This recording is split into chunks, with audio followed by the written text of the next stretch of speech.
Very good. All right, calling this meeting to order, please. We have the flag salute. I pledge allegiance to the flag of the United States of America, and to the republic for which it stands, one nation, under God, indivisible, with liberty and justice for all. This meeting is called pursuant to the provisions of the Open Public Meetings Law. This meeting of January 23, 2023 was included in a list of meetings notice sent to the Hunterdon County Democrat and Courier News on January 5th, 2023, posted on the bulletin board at Borough Hall on that date, and has remained continuously posted as required. In addition, a copy of this notice is and has been available to the public and is on file in the office of the borough. Can I have a roll call, please? Ms. Engelhardt? Here. Mr. Johnston? Here. Mr. Long? Here. Mr. Parker? Here. Ms. Rossetti? Here. Ms. Tilly? Here. Ms. Carroll? Here. Thank you. We have a brief presentation. Remington Burnick Engineer is here to discuss the floodplain management ordinance ahead of that introduction tonight. And then we're staying around for a heavier conversation in the work session. So we have with us Terry Vogt, our engineer of record, and he has with him our new floodplain manager through our engineering firm, Mustafa. Now I'm going to blow it. Wait, no. Razak Manish. Yes. Is that close? Is that good? Yes. Razak Manish. I Correct, apologize. No problem. I'll get it. I will get it. So who's taking the lead on this conversation? I'm going to introduce Mustafa. We're basically here, Mayor. We didn't have a formal presentation per se Okay, on the ordinance itself. We've looked at it, and it's based on a state model. It's consistent with ordinances that we've done elsewhere last year, including Lakewood Township, Ewing Township, a few others. We have a few very minor recommendations that we can deal with mayor and council on, but the ordinance itself, I don't think we have any problems with. We're here basically if mayor and council has any questions as to the purpose of the ordinance, what it means, how it may differ from the old ordinance. so when you said you have some minor suggestions, I mean, if we do anything more than minor to this ordinance, it has to get reapproved by the DEP and we won't make our deadline. But Well, Mustafa, why don't you talk about what you Yeah, found? has this been reviewed by FEMA and DP? yes, Yes. Okay, so yeah, if we make any changes, yeah, it should go through the review again. Yes. All right, but we are gonna, our plan is at this moment is to introduce it tonight.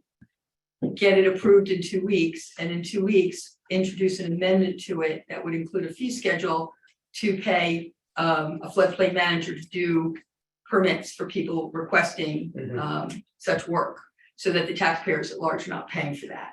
So we did not have time to get that into this ordinance.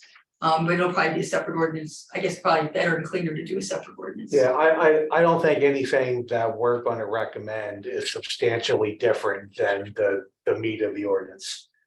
And even we have connection with the reviewer, we can get it approved quickly. Because as far as I know, Michael Baker is working for FEMA and DEP. They are the actual reviewer and do the approval. So if any changes happen, we can get them quickly reviewed and get it approved. Okay, but you don't think we need to do that? Yeah. All right. No, if you want to add fee schedule, those things. The fee schedule, or we could do the fee Yeah. schedule of the separate Do it ordinance, as a separate ordinance, Yeah. yes. right, attorney? Or attorney, Sure, we need to yeah. do it as a separate ordinance, all right. Yes. All right, so let me start and see if anybody has any questions. Ms. Engelhardt, do you have any questions? Yeah, and this is the interview. I'm sorry. No, it's okay. Sure, we can hear you. Yeah, sorry, my voice is a little strange this week, so apologize for that. So either one of you, whichever you feel is better to answer.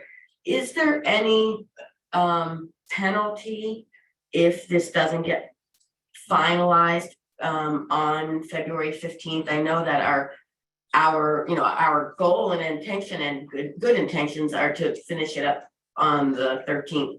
But from what I understand, past experiences, as long as it's moving and in the process and you're not in your head, yes. If there is some sort of concern or something we need to kind of dot our i's and cross our t's, are we going to just get a little slap on the wrist, or is this like a monetary thing? Like, what should we be concerned with if we do not hit that February 15th deadline? We can't speak with certainty, but it's our experience that if there is a problem with meeting a deadline, as long as you're working in good faith towards that deadline, the odds are you won't get penalized. Right, Can we guarantee that? Of course not. The DEP and FEMA are gonna do what they do. Yeah, we make every effort to hit the deadlines when we deal with things, or if it turns out that you're not gonna meet a deadline, it's my experience, and I've dealt with agencies a lot. You don't wait until the day before and say, sorry, we're not gonna make it. You Sure. basically let them know, hey, we know the deadline's a month out, for argument's sake. This is where we are, this is the ground we have to cover. It may be 2 weeks, a month, 2 months late, where we want to let you know now, we're working on it. We're not going to let it slide and then say, sorry about that. But I under, just- under the DEP rules though, are we allowed to really make any changes to this? I mean, I thought we had to follow what they put in their regs, we had to put in this. Exactly. You're So allowed to make very minor changes. we're allowed to for make the very town. minor changes. So if our environmental commission or the planning board says, oh, we want a different setback or whatever, we really can't do that. Now, the hard part of the ordinance, everything that's set in terms of technical requirements, yes, that's right, Mayor. This is all FEMA dictated. actually, that's not where I was going with this, I was going with just normal, godly functions, in that, if, let's say we have a big snowstorm on the 13th, you know what I mean, like, I want to make sure that we're, you know, and it's, so I guess because we're up against this deadline, and I'm not sure, you know, why we're up against this deadline, but because I wasn't on council last year, but I get, and frankly, that doesn't matter, we are acting in good faith, and so I don't think that's going to be a problem. Is it possible for you to, do a precursory letter to our reviewer at DEP, just in case, just say, hey, look, you know, just want to let you know, the Yeah. final is on their schedule for the 13th, pending any you know, they're working in good faith. Yeah, I think that would be comfortable. We let them know of the timeframe. Yeah, The reviewer knows that it's being introduced tonight and we'll have a public hearing on the 13th. They know the timeframe. right. It's also gonna be February. I So, think what she's saying is a safeguard. yeah, I just want to cover our butts. Yeah, she wants to make sure that we don't come, it doesn't come back to haunt us. Sure. And then we have a monetary or whatever. That's fair. So, Keep yeah, making note of myself. Can you drop I a will note reach out. saying that? Sure. Does that make sense? Yep. Okay, so my next question is that I understand the difference between FEMA and NJDEP, obviously. This comes, what is the role of NJDEP versus FEMA with this flood management ordinance? Is the DEP looking at FEMA's recommendations and now has directed the municipalities of the state to do this, or is this a directive from FEMA to all the states? I'm just curious how it's going up or down the ladder. I don't know. Can you speak further? FEMA is a federal, so they are making regulation for the whole national, but DEP is just for New Jersey, Mhm. and they have more conservative role. For example, when they're talking, FEMA talking about 100 years, the NJDEP is considering 25% above 100 years. So basically, the new ordinance, there was inconsistencies between FEMA, DEP, and local construction code. This new ordinance bring consistency between all those frameworks. So let me just understand that correctly. You said that, and this makes sense because it's New Jersey. New Jersey is actually more It's conservative. conservative Right, than right. FEMA. Yeah. So Which is does typically this, the case in most regulations. right, with, especially Enviro, so I get it. Right. Is this flood management ordinance becoming, kind of leaning more toward the Jersey conservative side or more toward the conservative but not New Jersey conservative side? Does that question make any sense? Like which Yeah, direct, I which know. way are we leaning, which way is the palm tree leaning? So there are areas here, so if I have on my slide, maybe we can go through it. Well, that. Yeah, I mean, don't a know if you couple wanna of, do that yeah, now. like, a If you couple can of, answer it in that, I'll wait for my yeah, answer. yeah, there are a couple of stream like Bush, I have it here. Bushkill? I don't, yeah, Bushkill. And the other one is Walnut Brook. So these are studied by FEMA. But there are other parts that they were not studied by FEMA. And for example, when a permit for construction coming, we need to look at NJDEP studies. If there is any NJDEP study, we need to follow NJDEP rule for the base elevation, for example, or follow the NJDEP hydraulic hydrology modeling rules to establish the flood elevation for the construction and permit. That's So how if I it's- understand you right, what you're saying is sometimes the federal government points to New Jersey and says, this is our rule, but Correct. your rule overrides, the Right. state overrides in this case, Correct. depending on the Yes, situation. yeah, Okay, yeah. that makes sense. Okay. And then finally, I really would like to understand if there's any impacts to specific properties in the borough, specifically ones that or are in our redevelopment areas, and if there's any negative impacts to I don't want to say negative impacts, but design impacts to projects that are currently kind of going through the approvals process in one way, shape, or form. I don't think it adversely impacts anything that's going through an approval process. DEP is going to review it based upon their regulations and their information. Which is the same as this, basically. Yes, Correct. yes, Okay, yes. And I think as a floodplain administrator, all of the, I think, application should comes to the floodplain administrator as a permit. Then the role of floodplain administrator is to check if there is any adverse effect or not. That's part of the permitting process. great. That's all clear. Thank you. I hope I didn't take everybody else's No, questions. it's good. So FEMA has a strict rule. FEMA allows the states to be stricter but not more lenient, Correct. and so they're stricter. Right. And we could get even more strict if we wanted to, but not more lenient than the DEP. Yeah. Right? Yeah. So we're taking what. Or FEMA. Or, Okay, right, but we know the DEP in New Jersey is more strict than FEMA, Right. so Correct. that's where our third level. So, but Mr. Parker, you have any questions? I do. Mr. Council President? no, Mr. Johnson? Ms. Tilly? Ms. Rosetti?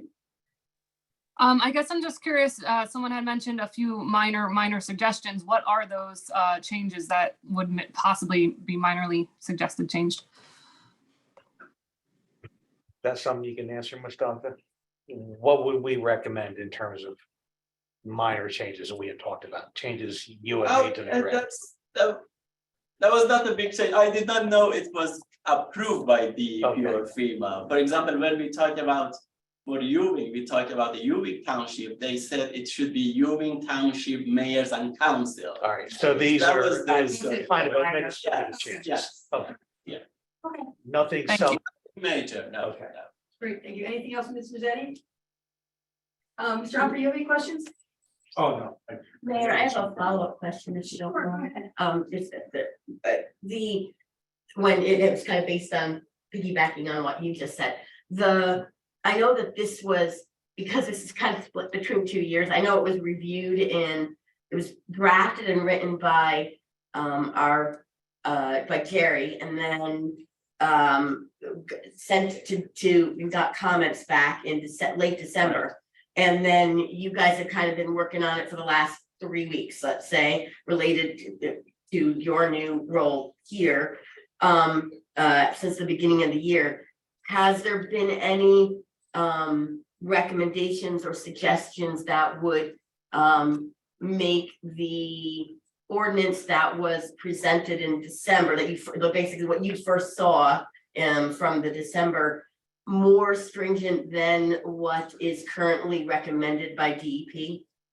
It's complies, but it's comply. I don't see any problem. So my point is, nobody has asked you to make it more severe than DEP at this point. No, That's, no, I guess that was where I should have started. Thank you. No problem. Attorney Corsini, do you have any questions? for Yeah. comments? Okay, all right, seeing that, we're gonna move on to the agenda, and Remington Burnick's gonna stick around for the work session. Under my report, I just have a couple things to bring up. I did ask Chief Bertella to review two traffic situations. One at the corner of Church and Brown Streets where there is no traffic sign on Church, to consider making it into a three-way stop, because we have a lot of people who are coming down Church and getting on Brown at high rates of speed to avoid the Flemington Circle. He's reviewed it. My understanding is that he's gonna be, he or Mr. Humphrey are gonna be creating an ordinance that it is definitely warranted to make that a three-way stop. I also asked him to take a look at Shield Avenue where Bunnell Street comes out to Shield, because there is no signage at all on Bunnell. And Shield is the dominant road, to consider putting up a yield sign there. My understanding from my campaign is that that was also warranted. I haven't heard that officially from the chief yet. But looking at doing those two traffic ordinance introductions at the next meeting and getting those two issues resolved. I also at the next meeting under work session would like to put on, or planning on putting on, a discussion to turn a dominant portion of Main Street downstairs into retail only.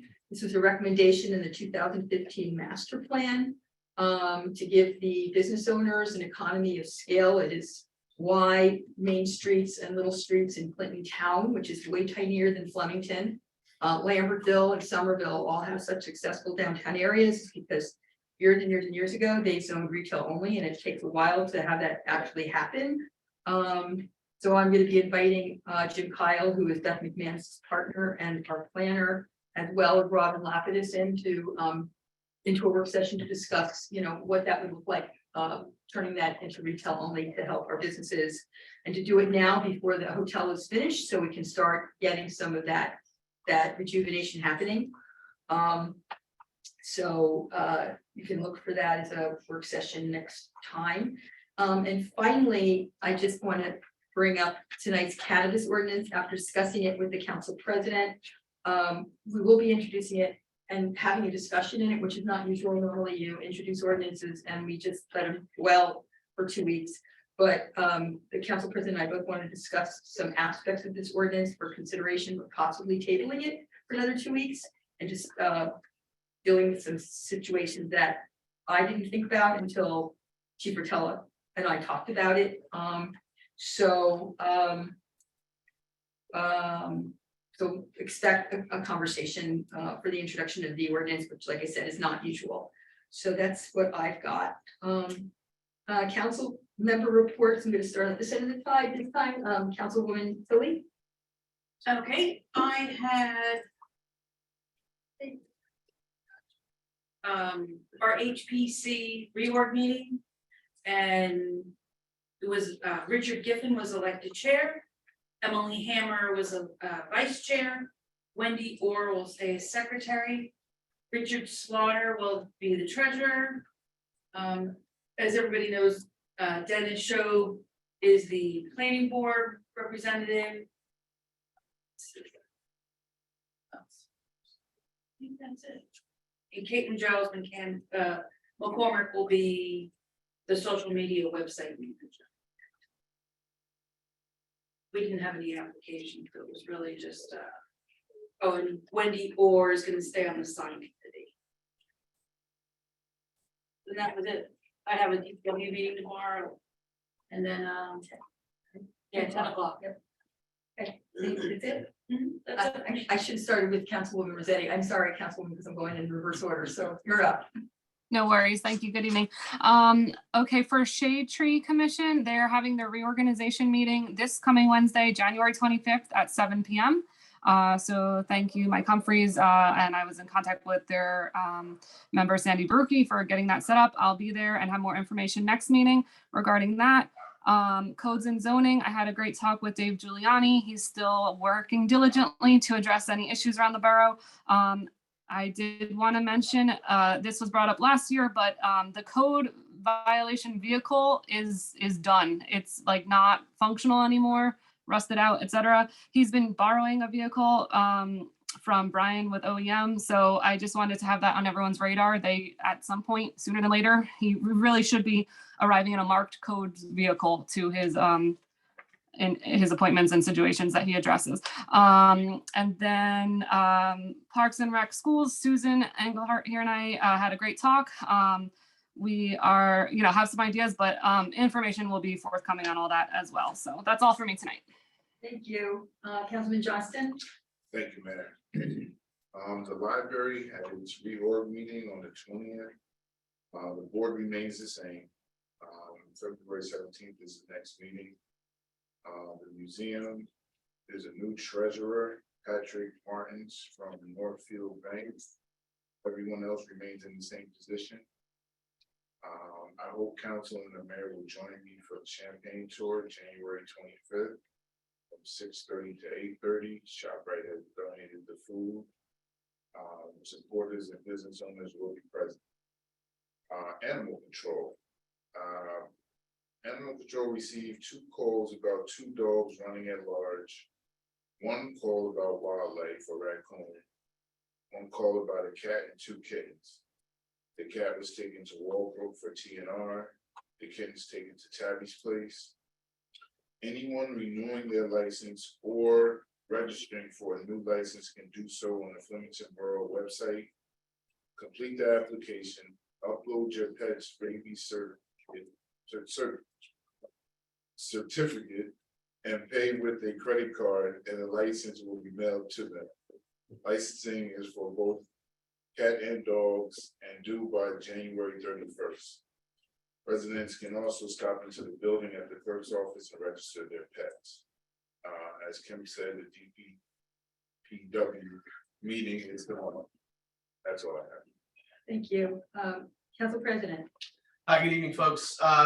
So yes, as the mayor had mentioned, we'll definitely have to have some chat and discussion for the possible arrangements for a new type of business in our state and community. As it turns out, I do not have the police report this evening. Chief Rotella has been feeling sick today. According to him, things went downhill pretty fast. So we wish him With well. him or the town? With him. Okay. They really, So we all will wish him well and hope he feels better soon. I'm sure I'll have plenty of department news to share next time. I'd like to tap into reporter Matt Brinsby, who's out here, for putting together an article sharing the tips for drivers, cyclists, and pedestrians that Chief Patella put together. Thank you. This is definitely a worthy cause, and the fact that these tips are published in the local media is extremely helpful. And that is my report. Thank you. Councilman Parker? Yes, so I spent quite a bit of time with several organizations. One is with FCP. And not only with Robin, but with some of the stakeholders that are concerned about what's going on with the town and the impact on them. I think here's what I surmised. I went through the ordinance. I went through all the presentations that were done by the consultants and the recommendations.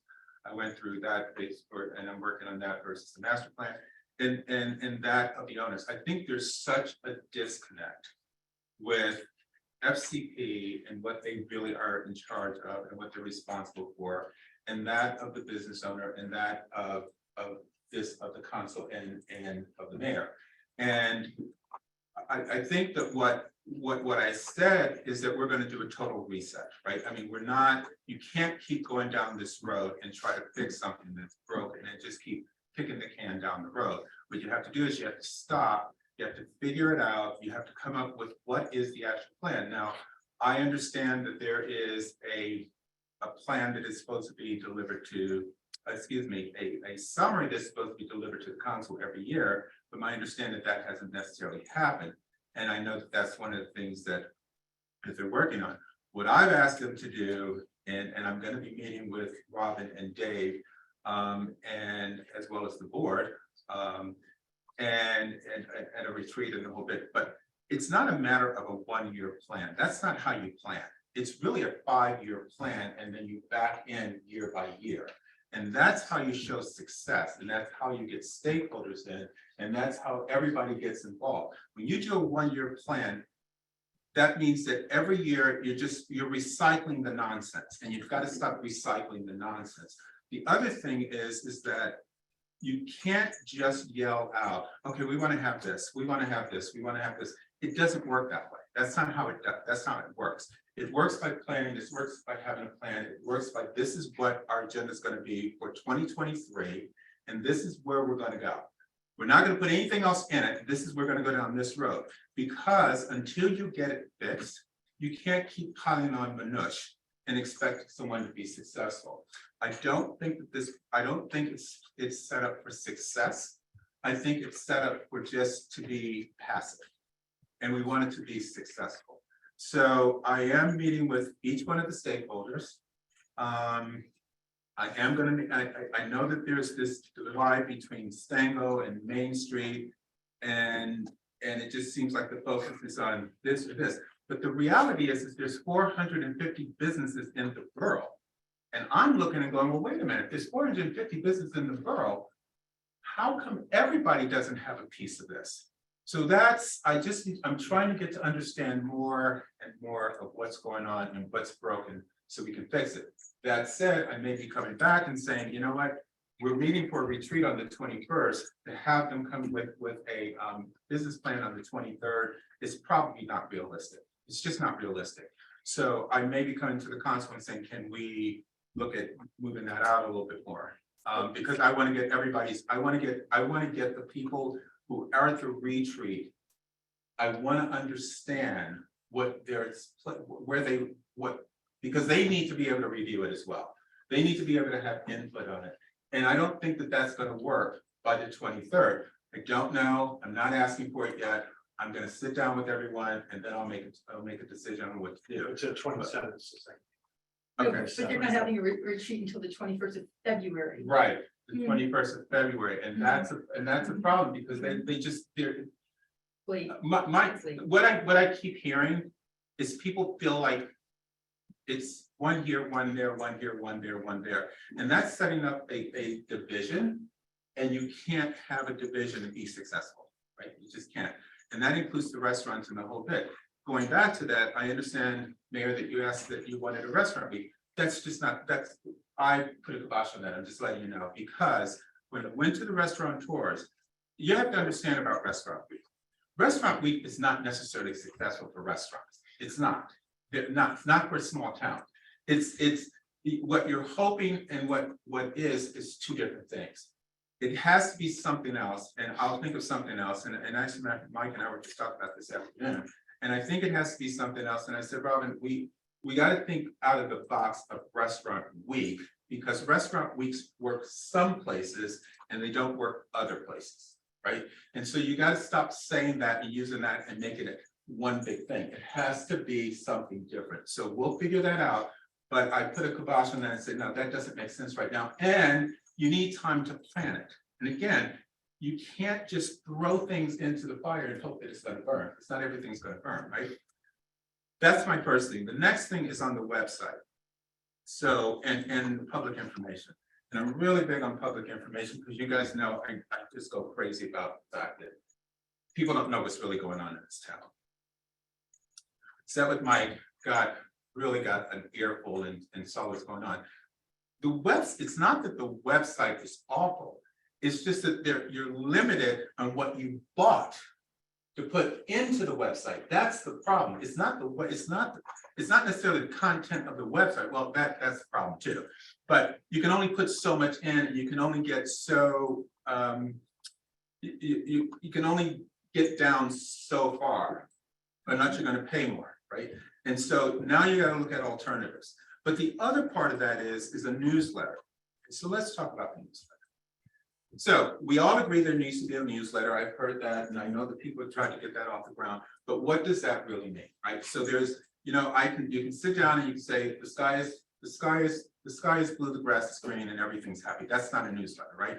That means that everybody's got to have a stake in it. It needs to be inclusive of the Hispanic and Latin community, the seniors, the high school, the middle school, the moms, So whatever the case may be, the Girl Scouts, Boy Scouts, and then the council. And it should be, and then the council. And so everybody has to have a say-so in it because it needs to be interesting. It needs to be that people want to come in and see what's going on, as opposed to, you know, I'm not gonna waste my time, because if it does, you know, I always use the whip them, what's in it for me? If there's nothing in it for them, no one's going to go to it. And so what we want to do is get people involved. And the only way to get people involved is to form groups so that people, each group has a say-so in what's going on and what they feel or what's interesting to them. So we're going to work on that. Mike and I are going to work on that. He gave me a couple of things to look into, which I'm eternally grateful. And I am going to connect with the mayor in Lambertville, and also the one in Maplewood, who happens to be a very good friend of mine. I actually had them both at dinner not that long ago, and we kind of talked about some things. They gave me some ideas, but I know that they do, thanks to this guy, they do a really good job at their newsletter. They do a really good job, and the mayor actually writes a weekly newsletter. I'm not saying that needs to happen, but I do think there needs to either be a quarterly or a monthly, and I'm going for a monthly newsletter. We need to do it a monthly, please. Yes, thank you, e-newsletter, thank you. Yeah, exactly, because we don't have the bandwidth to put out a one in everybody's mailbox or whatever the case. But anyway, so that's what I'm working on. The third thing is, and I know it's taking a little bit of time, but I just want everybody to know I've been going in deep. When I'm a change agent, I go in deep and then I make decisions. The other one is on the beautification, which I don't get at all. Don't get it. So I don't get it. I seriously, I don't even know what it, just like, what the hell is it? Excuse me. But yeah, exactly. I am looking at it this way. FCP and volunteers and whatever the case may be, and businesses need to come together to talk about what this beautification actually is going to look like. Because we need donations to do it right. You need to get people involved and maybe it's getting kids out and having them, you know, digging dirt and whatever the case may be. I don't know the answer. I'm just trying to figure it out, right? So the point of it is that I see all three of those things connected. I don't see it as one or the other. I think they're all three connected and they all play off one another.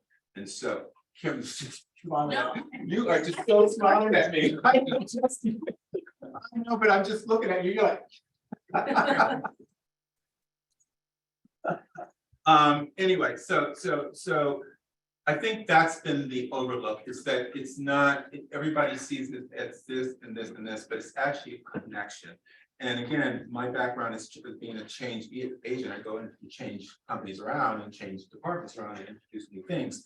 So this is part of the process. And so what we need to do is just get into a process. So whoever takes this spot in the next election or 20 years down the road, there is a process in place that you pick up and you just keep moving.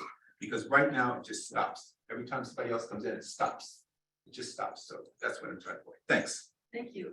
Councilman, I just want to, the beautification thing started years ago. They were in charge of like nothing but planters in town, which now SCP is in charge of. But there are municipalities that do things like, they have a subcommittee of just, residents who quarterly go around and name like the most beautiful landscaped house or the most beautiful Christmas tree decorated house. And they have signs that say, they pick 4 of them and then they get permission to put a sign out saying house of the month or house of That makes sense. whatever. Mhm. And that's what they do. And maybe that's what it morphs into, is having some volunteers. And it encourages the people to I agree. clean up their properties. Yep. And so they all look like yours. No. Seriously. Thanks, but no, I don't know about that. Well, you would But get you like haven't those seen, little- you're only get seen like part. people have the Christmas lights for Uh, sure. But I think the other part of it is that we do have a historical, this is an historical town and there's some historical streets. And those need to be highlighted and they're not being, that should be a part of the beautification, is how do we bring people into town and say, wow, this street is known for this, and these are the houses and the whole bit. It's not taken away from anything else in the town by any means, but I actually had people visiting from out of town not too long ago. They said, I don't understand, if this is a historical street, why, like, I don't see, I mean, I see the houses and all that, but it's not highlighted, and they were absolutely correct, and that's coming from the outside, not from the inside. And I always look at the view from people from the outside, because that's who we want to bring in. We want to bring people, we want to support our community, but we also want other people to support our community as well. Thank you But so thank much. you for that, I will work on that. Mrs. Engelhardt. You don't have time. It's easy. Well, before I do my own report, I do want to mention, I do know that I was approached by at least one of the new environmental committee Oh, I was gonna bring members. that up at the end. And yeah, so, and I was just gonna say, I encourage you and the mayor to talk about beautification and environmental committee, because I think that would also work. No, there's a whole nother pool of people there you guys can work with, so I didn't mean to step on you, That's okay. Marcia, it just kind of occurred to me as he passed the buck to me, to my report. So, okay, so, yes, Liz already touched upon most of what, I worked on, last week from my couch, because I was horizontal most of the week. I think, and I wasn't hanging out with Jerry or anything, so I don't know what he got, but, everybody, please make sure they're taking care of themselves. RSV is definitely going around. Mine turned into pneumonia, so please have your vitamin C. That's my. I have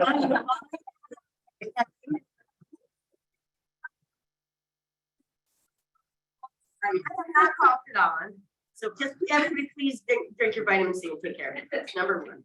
Number two, like Liz mentioned, she and I had a really great talk because we both are doing schools and park and rec. I reached out to two of the three of our local school board reps and had good conversations with them. And we're going to do the same for the third as well as the two superintendents. So that's where we first need to start there. And as far as park and recs go, the only thing I want to add to that is Liz and I talked about doing a kind of a master plan for Tucumurgan. And this is something that kind of also relates to some of the things that we put in our master plan for the planning board, which I'm also liaison. So it goes hand in hand. And also Kim and I also spoke similarly about this. So we're gonna talk as well. And one of the things that Liz and I spoke about that we thought might be a good idea is to schedule workshops in the Tucumurgan and start getting people to really recognize and start using the facility and kind of being aware of what's there. We mentioned last week about a bike safety program. And so Jeremy was on board with maybe having Chief work on one of those.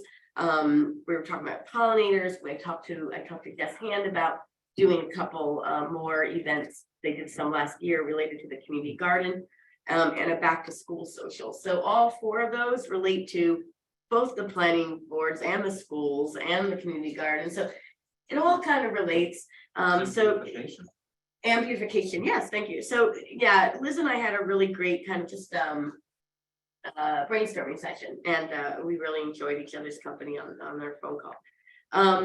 As far as planning board goes, there is a meeting tomorrow night at 7 o'clock. The three main things that are on the agenda are the floodplain ordinance that you're talking about tonight.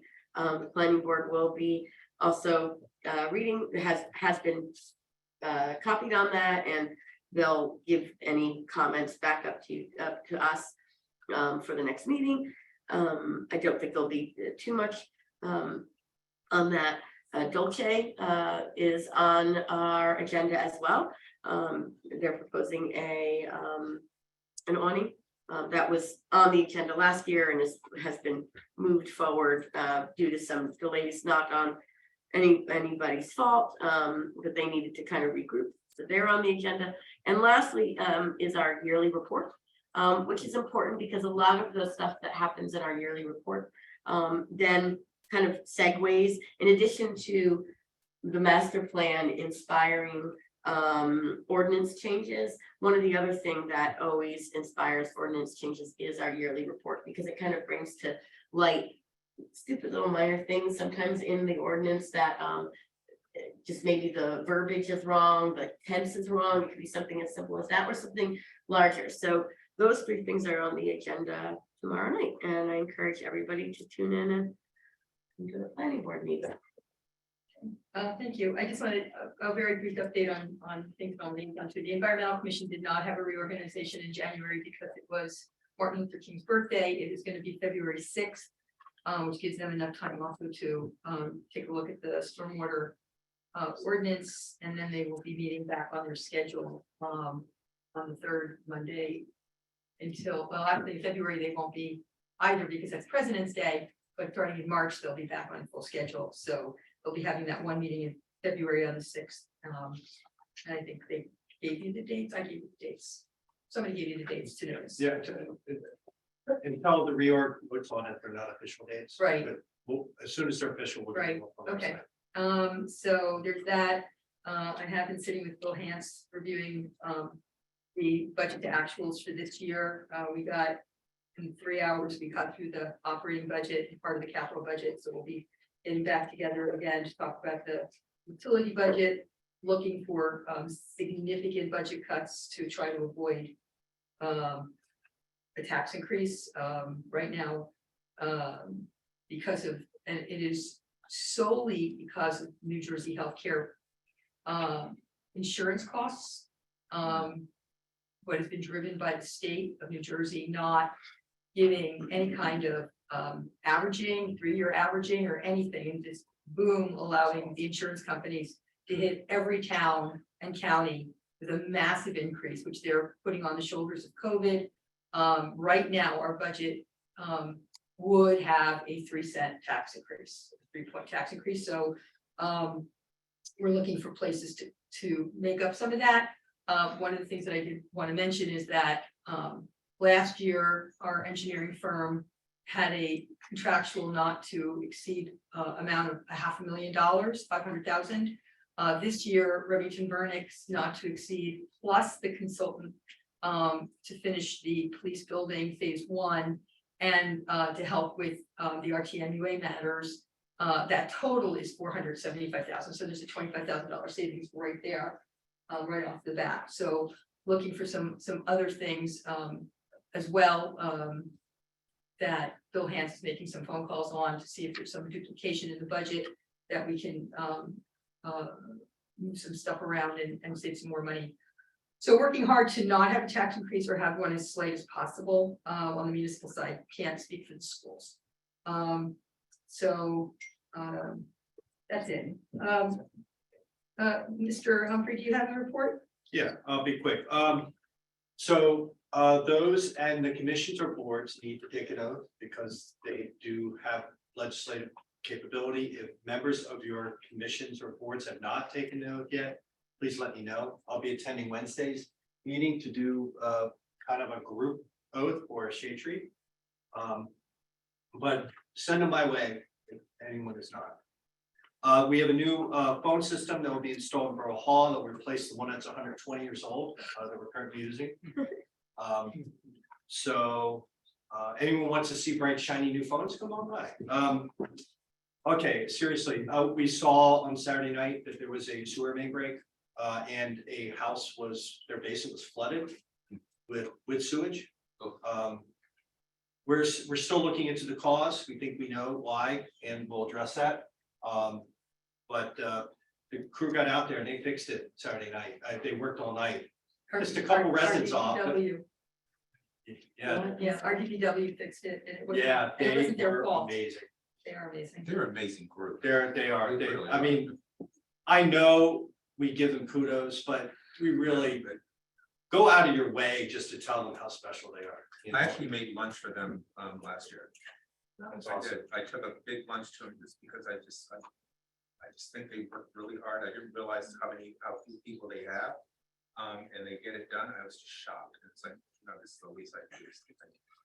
Yep, which by the way, Teamsters contract, we'll start working on again this week and hopefully we'll actually have something ready for discussion for the council at the next meeting.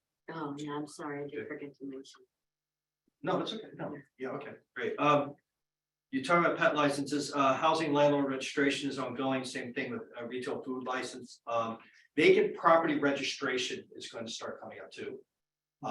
So we're determining how we're going to make that registration work. Luckily, we're only talking about 14, 15 units.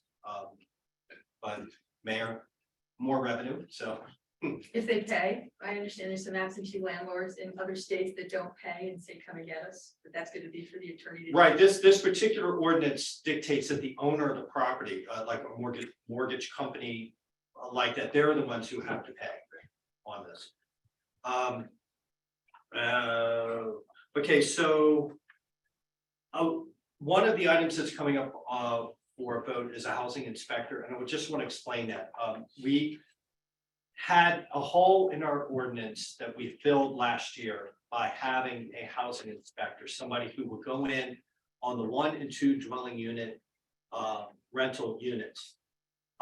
Some for decades have not been reviewed for fire safety, which causes a real problem. So this particular resolution, this appointment is somebody who will go and do it. And you'll see, it will not cost the borough anything because all of their revenue will be generated from the inspection fees. We will be getting 20% back in this, so it's a good thing. I'm looking forward to the workshop discussion. This issue regarding the MS4 permitting is one of the biggest challenges this borough has seen, and almost every municipality seen in a long time. So I'm hoping you pay a lot of attention, ask a lot of questions on this. And that's it. Thank you. All right, so we're at the point of the public comment session number 1. If anybody has any comments, they want to come up front to the microphone and just need your name and your municipality. Ms. Stewart, I know where you live and I know you're from Flemington, but you'd have to say it anyway.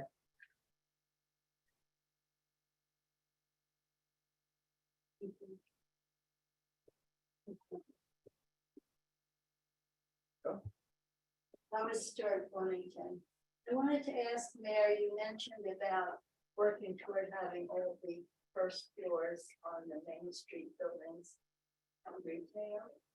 Yes. I have some concern about that because there are some offices that are there and I'm wondering, are they going to be allowed to? Oh, of course. Okay, yeah, they'd be totally grandfathered. It's just that when they sell the building or a tenant leaves, it would be changed. And Mr. Humphrey just told me that this takes decades to have it split, right? I've been asking this town to do this for at least 20 years. And if they had done it 20 years ago, we probably would be all retail at this point. But I mean, Mr. Humphrey just told me the last office just left Main Street in Clinton last week, a couple weeks ago. And they've had this ordinance for decades in Clinton County. Okay, because I have some concern now that I'm older. And if a building does not have an elevator, sometimes it's difficult to get to an upper floor for office that you have to go to. I mean, I go to a couple of offices on Main Street in Flemington right now. And I hope it doesn't happen for another 10 years. Well, like I said, as long as the tenants stay or the owners keep their business there, they would be totally grandfathered in. Okay, I wanted to ask, what were you saying about vacant properties and what constitutes a vacant property? That's what I'll do. If it's okay, I'll provide you the ordinance, which provides the actual definition. I would only screw it up, so I'll make sure I get that to you so you can read it. The idea behind this, the state, this is something the state's requiring so that tenants are not paying anything in regards to vacant, not tenants, those are because they're vacant properties, but the state wants to know in each municipality what properties are vacant. And the problem is reporting has been shoddy at best.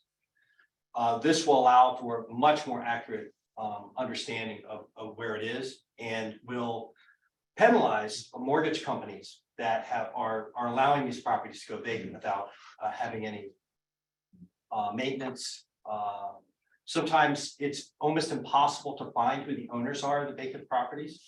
And this will allow us to either track it down or be able to take precautions to allow it to not be vacant after a while. And if I may, it also provides a contact person, so Yeah. during that really bad cold snap we had with the 7-degree temperature, we had a vacant house in town. And all of the pipes burst. And nobody knew who the owner was or how to get in touch with anybody, and finally found the real estate agent in charge of the building who had forgotten to turn off the water. And so, you know, unfortunately, the property is pretty much destroyed now. There was so much water in the house. Does the, So if we'd had that, we would have had a phone number on record possibly. does the definition of vacant property pertain to a dwelling, a rental unit that's in the I mean, somebody moves out? No. Somebody's not ready to move in, it might be a couple months. It's called abandoned or vacant. It's not, we're not talking about a temporary vacancy. We're talking a long-term vacancy, long-term abandonment. It's more about abandonment. Thank you. I wanted to bring to whoever's attention it is that is in charge of garbage and recycle cans. I've noticed recently that a lot, maybe not a lot, but many cans are left out for several days after the ordinance time when you're supposed to take them in, like, you know, I know if the garbage is picked up on Thursday, you're supposed to take the garbage can in by Friday and Friday by Saturday or whatever. I noticed on one street just the past week that the cans were still out on Sunday. And I'm just wondering who is responsible for, Dave Giuliani, our property maintenance officer, he's responsible for that. and who is our property maintenance officer? Dave Giuliani, If you get in touch with Liz, Liz Rossetti, Liz Rosetti, on street. Hi, yeah, you can email me and I can bring it to Dave's attention, or I mean, I'm hearing you now, so I can mention it to him, but if you have specific streets, locations, email them my way, please. I don't email. Call me Lois and I'll email, I'll email it. I mean, I don't know how to. Okay, another thing I'm concerned about is, I like talking about beautification and all that.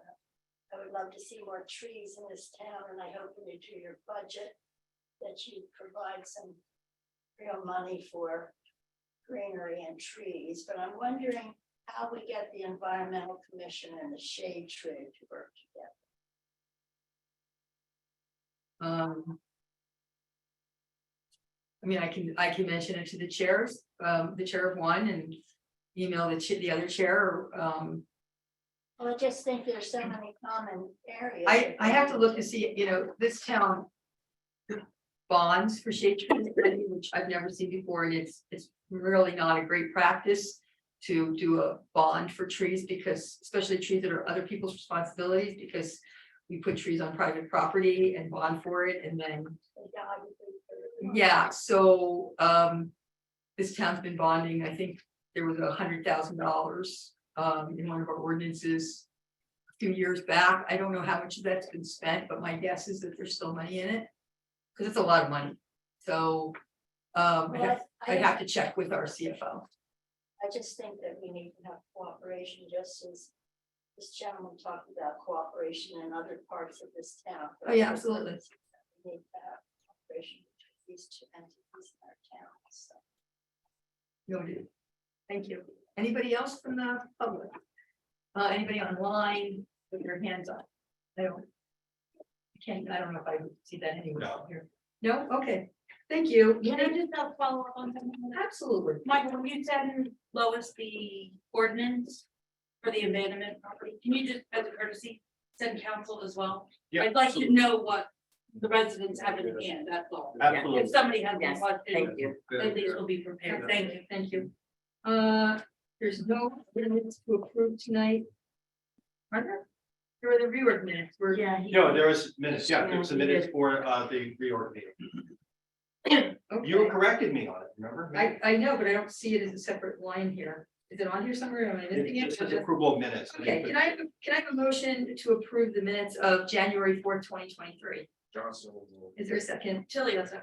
All right, all in favor? I have a, Oh, I have a You'll change? No, I just had a clarification. Sure. Is it the time to do that? Yeah. Okay, I'm sorry. There was one comment about the 3 minute, the conversation we had about the 3 minute, 4 minute rule. Yes. And I think the minutes reflected that it could be changed at any time. We can revisit it. I just wanted to reflect that the mayor. Yeah, we said we were gonna specifically- revisit it after the budget. After the budget, After the and yeah, budget. and that was, I just wanted to make sure that the minutes reflected that minor Okay. clarification that she said that she wanted to make sure that we would revisit it after the budget. Mr. Johnson, will you amend your motion to include the changes as made by Susan Engelhardt? Yes. Can I have who made that second? I did. Would you I'll second that? second. Okay, all in favor? Aye. Aye. Thank you. Aye. Consent agenda, Mr. Humphrey, can you please read the title? Resolution 2023-43, raffle license for the Flemington Win, oh, wait a minute, we're doing a full consent, so I don't have to do each one, right? Yeah, you do. They should be Oh, read. doing it, okay, it's fine. They should be read, yeah. Raffle license for Flemington Women's Club for April 26, 2023. The second is resolution 2023-44, amending Flemington Council meeting schedule from October 9th to October 10th to accommodate Columbus Day. Resolution 2023-45, authorizing renewal of taxi licenses for 2023. Two so far. Thank you. Would anybody like any of these held, except for discussion? Could I please request that 2023-44 be held for a minor discussion? Sure. Can I have a motion for resolutions 2023-43 and resolution 2023-45? Tillian will. Is there a second? Roll call on those, please. Ms. Engelhardt, Yes. Mr. Johnston, Yes. Mr. Long, Yes. Mr. Parker, Yes. Ms. Rosetti, Yes. Ms. Tilly. Yes. I get to vote. Yes, I get to vote. Don't I? No, I don't get to vote? you don't get to vote. Oh, I'm gonna vote. Oh, this is. You can vote, I'm just not. Can I have, can I have a motion, please, on resolution 2023-44? Yes. Is there a second? Well, I thought we were having discussion. Yeah, that's after it's. Oh, sorry, I'm sorry, I'm sorry. Mr. Johnston made the motion. I'm sorry. Tillian will second. Thank you. Discussion is Engelhardt. Yeah, just very minor. The planning board actually saw this coming because we noticed that you guys had the, and in fact, Marcia, your mayor, you're obviously aware of it because you were in attendance at the reorg meeting for the planning board. So we preemptively adjusted our schedule so that we would have our meeting on October 3rd, I believe, knowing that you guys were gonna be changing the council to the 10th, because we're used to kind of seeing that in the past. What my comment was I believe there is also another very minor error on the council meeting schedule. And I was wondering, we should probably, since we advertise them all at the same time, we should probably correct everything at the same time. There's a minor error on the reorg meeting for January 2024. The date and the day of the week doesn't mesh. I think you wanted it on a Wednesday, which is January, I want to say 4th. January 3rd is the Wednesday. Yes, I think, and it says January 3rd, it says Tuesday, January 3rd, not Wednesday, January 3rd. And it should be Wednesday, January 3rd, because the county commissioners always have theirs on a Tuesday.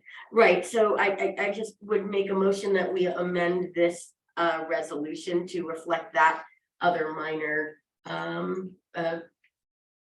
typo. I think, okay, I believe because of the motion that we passed correcting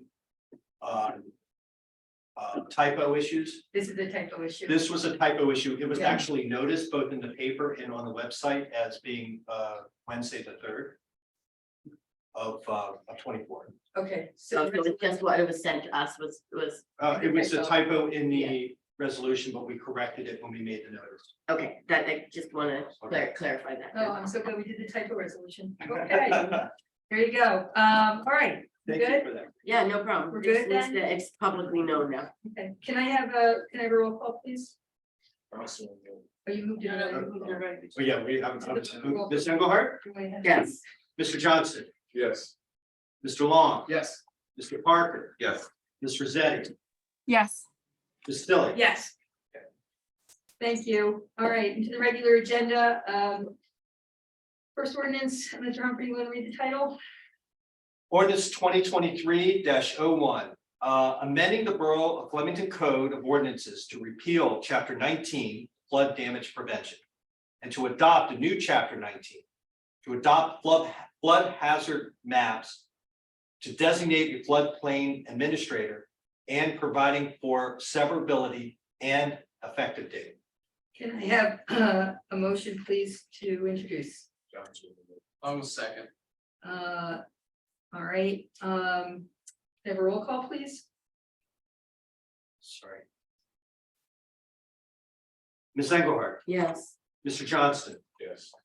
Mr. Long, Yes. Mr. Parker, Yes. Ms. Rosetti, Yes. Ms. Tilly. Yes. Motion passes. The public hearing and adoption will be scheduled, I believe, for February 13th. 13. All right, 13th. Okay, thank you. Number 2, please. Ordinance 2023-02, requiring local cannabis establishment and clarifying section 2601.9 of the Borough Code regarding the limitation on the number of cannabis cultivators and retailers permitted in the borough. Can I have a motion, please, Johnson. for a second? Long was second. Okay, so this is the one that I'd like to open up for some discussion. Please, Council President, you want to start? Sure, yeah, so, well, I guess we'll address this one first, so. This was, what had been approved and what is not changeable. Is that we voted when we introduced this cannabis ordinance. First it began with medicinal, and then we added recreational. And that stands as is, so nothing, we're gonna be talking about this, but it doesn't change that fact, like. Those businesses will be here. This was talking about the amount of cultivators and retailers, so currently. What we have is, we can have 2 recreational businesses and 2 medicinal. What we currently have is 1 opening that was in that medicinal, and then when the state allowed it, we allowed it, so they can sell recreational as well. So we just need to figure out, I guess essentially, are we gonna have potentially 2 cannabis spots or 4? And I think we need to talk about it, kind of sort through some things. The concern when I was talking to the chief about this, his concern is that if we have 4 different locations, hypothetically, it's gonna really dilute the police. And he had some concerns that, because I think there was an assumption that the medicinal would automatically pick up the recreation licenses. Now they're gonna be allowed. And I think there was an assumption and a hope that that's what would happen, but it doesn't have to happen. So that's the concern, is that we're gonna end up with 4 places that the police are gonna have to more heavily patrol or be called to or whatever, so. And I also had asked that, and I don't know how many of you, the council president was able to email to or whatever, but the consideration that maybe we open up the medicinal, if they do the joint licensing, which is the hope, that they would open up the first 2 hours to medicinal only, which is how Phillipsburg is handling it. Phillipsburg is allowing the medicinal by ordinance to have the first 2 hours, and then medicinal patients can apparently jump the line, but some people aren't comfortable doing that and they can be in pain. So this kind of allows them to be able to get in there earlier and get what they need before it's open to the general public, before recreation. So just, Good items. of course, They, generally speaking, they usually have two lines. They have one line that's for people coming in for medicinal and they pre-ordered and they're just in and out. And then they have the waiting line for people for recreational. We don't have appointments, we just show up and it's pretty fast. It's pretty Is that in Phillipsburg? Belvoir. Okay, yeah, I mean, that, because he actually talked to the chief out there and. You know, just wanted some feedback on getting these license holders to hold books. Rather than have them spread out all over town. That was the concern. Is like, I have a question. yeah. Sorry, I don't want to interrupt, but I never know when's the right time. So in terms of, you know, I know you mentioned police and patrolling potentially 4 locations instead of 2. I mean, do we have any sort of data as to whether there is higher police presence necessary at a dispensary as opposed to anywhere else, like where there might be, you know, theft going on at a regular, you know, Wawa or convenience store, or issues at liquor stores, or, you know, is this something that we really are expecting So the chief was telling for me crime surrounding? He's out in Phillipsburg and they did indicate that it was busier. But he was gonna be here tonight, except he didn't feel well. I don't know if the 2 of you are out there. We have 2 officers outside. I don't know if either of you want to weigh in, at all. I'm inviting it, but No, I'd have to defer to the chief because I didn't have the conversation Okay. with the chief in Phillipsburg. Yeah, so I can't. 100%. So what I would encourage is not just Phillipsburg. I mean, that's just one example. yes. What I would encourage is that there's Montclair, there's a lot of places around, so why are we just relying on one? I think to Liz's point, I think it's a really, really solid point, is before you can say not do this or do this, is let's get enough data to find out how much it has increased or it has actually increased in police presence. Again, I can't speak to New Jersey, but I can speak to where I've been in California and Colorado and some other places.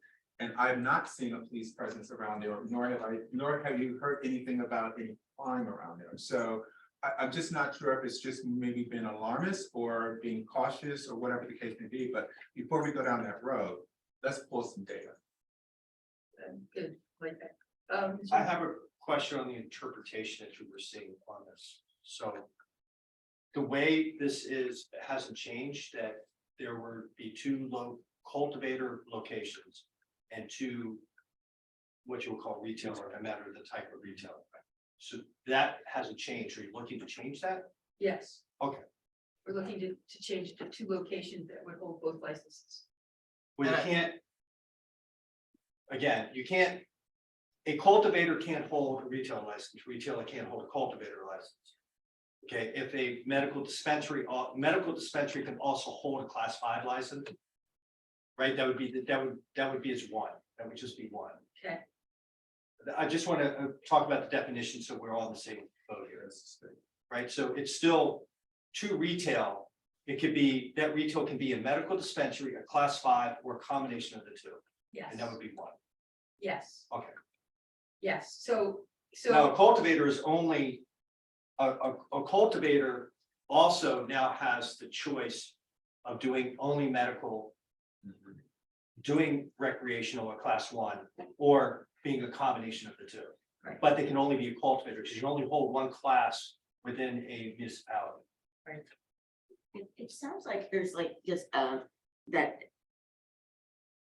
There's kind of 2 different interpretations of how to read this ordinance, I guess, is what sounds like that's what the issue Make is. sure we understand. Yeah, because I know that when we reviewed this on the planning board level, there was never any talk of a possibility of 4. It was, this was presented to us as 2. Exactly. So I never really read it the way you're interpreting it, or at least I've never heard anybody interpret it that way. I can understand where the confusion is, but I think Mike's point of is if you follow what Mike is saying, there is only allowed to be 2 locations. It's the licenses held at those 2 locations. Am I understanding that correctly? Well, there, you can have a total of 4 cannabis I was businesses. gonna go there. That's Yeah, 4 cannabis businesses. Now, one of the things that we worked on with this was to limit the zones. So we've taken zones out. Right, DB1, DB2, the artisan zone, that's out. So it's really now, and those that are on 31, 202 or 12 have to have access to the state or county road. So you can't sneak something in a backyard somewhere. But you can have 4. You can have 2 cultivation. at 4 different locations. Let me give you an example.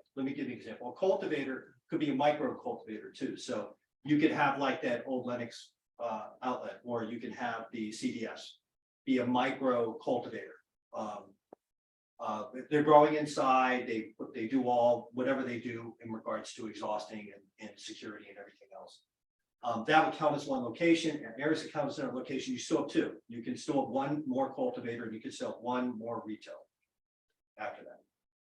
If that helps. So is that something we want to change the number allowed to 1 and 1? From 2 and 2? You've already provided a letter of recommendation to the state for a second retailer, Yeah, and there are some. So we can't change There's those a- numbers. We're taking in 2 to 3 calls a day for potential retailers.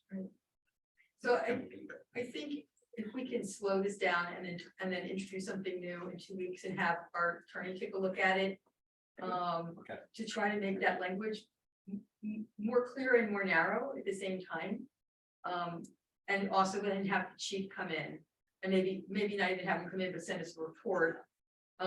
Based on the comments by Councilman Parker, looking for what, these other towns. Hopefully some that are similar to Flemington, how they're handling, their issues, and especially if they've had increased calls. And on that point as well, and supporting Councilman Parker's remarks before, just any council person, you can call any council person, any mayor in any town.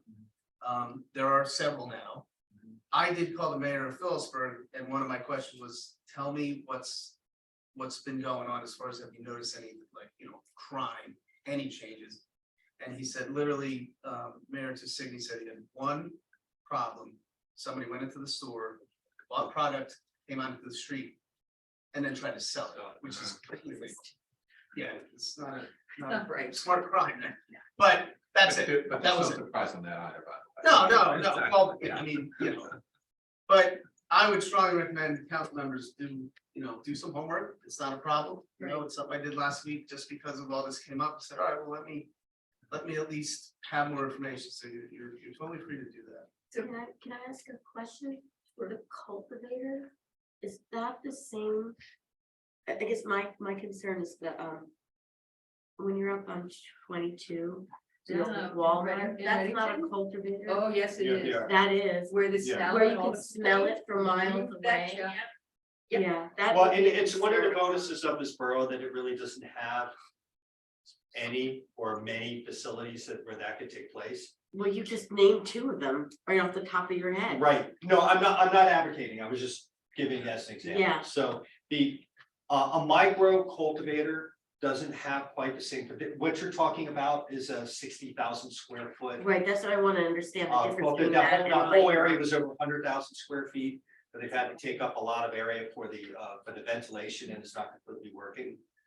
So, yeah, be good council people and take that into consideration. Right. Yeah. So, we have a motion and a second on this. A no vote will kill it tonight and we can reintroduce it, Somebody can step up and just table, or we can table it. that's a superseding. All right, That we table ordinance 23, 2023-02. is there, I'm gonna second. okay, that's it. Okay, all in favor of tabling? Yeah, we can do it. Yeah. by single majority. Well, right now, we're scheduled to table, discussion 13. Yep. Okay. Right, and possibly a new introduction of something better. So what's in ordinance 2023-03, Michael, different than that? I'm sorry, this is the repealing of the district, so, ordinance 2023. This just removes, the DB1 and 2. Yeah, it and removes the start- DB1, DB2. Okay, you wanna read the and title, ours. please? So we want to table this, right? No, we want to remove This one those. we wanted. This one we want to pass. You want to pass it? Okay, yeah, I'm sorry. So, Okay. wanna read the title? Amending the code of the Borough of Flemington to repeal or amend conditions for cannabis retailers and cannabis cultivators locating within certain districts. So this one repeals allowing cannabis sales or distribution in the downtown business 1, downtown business 2, and the village artisan district, which is Stangle Road. So anything in town where there's kids and not a lot of parking. Can I have a motion? Engelhardt moves. So, Okay, I have a motion in a second. This is for introduction. Can I have a roll call, please? Ms. Engelhardt, Yes. Mr. Johnston, yes. Mr. Long, Yes. Mr. Parker, Yes. Ms. Rosetti, Yes. Ms. Tilly. Yes. Okay, public hearing will be on the 13th. Yep, thank you. Can I, point of order? Is that what I? No, I need but yeah, a no, question? but you can just ask the question. I asked a question. That particular amendment relates to the land use ordinance, so I think that has to pop over to the planning board. Yes. tomorrow. Well, actually, if we're not doing, yeah, I guess it has to now. If it's not on our agenda, so we're gonna have to. I'll talk to Eileen tomorrow morning.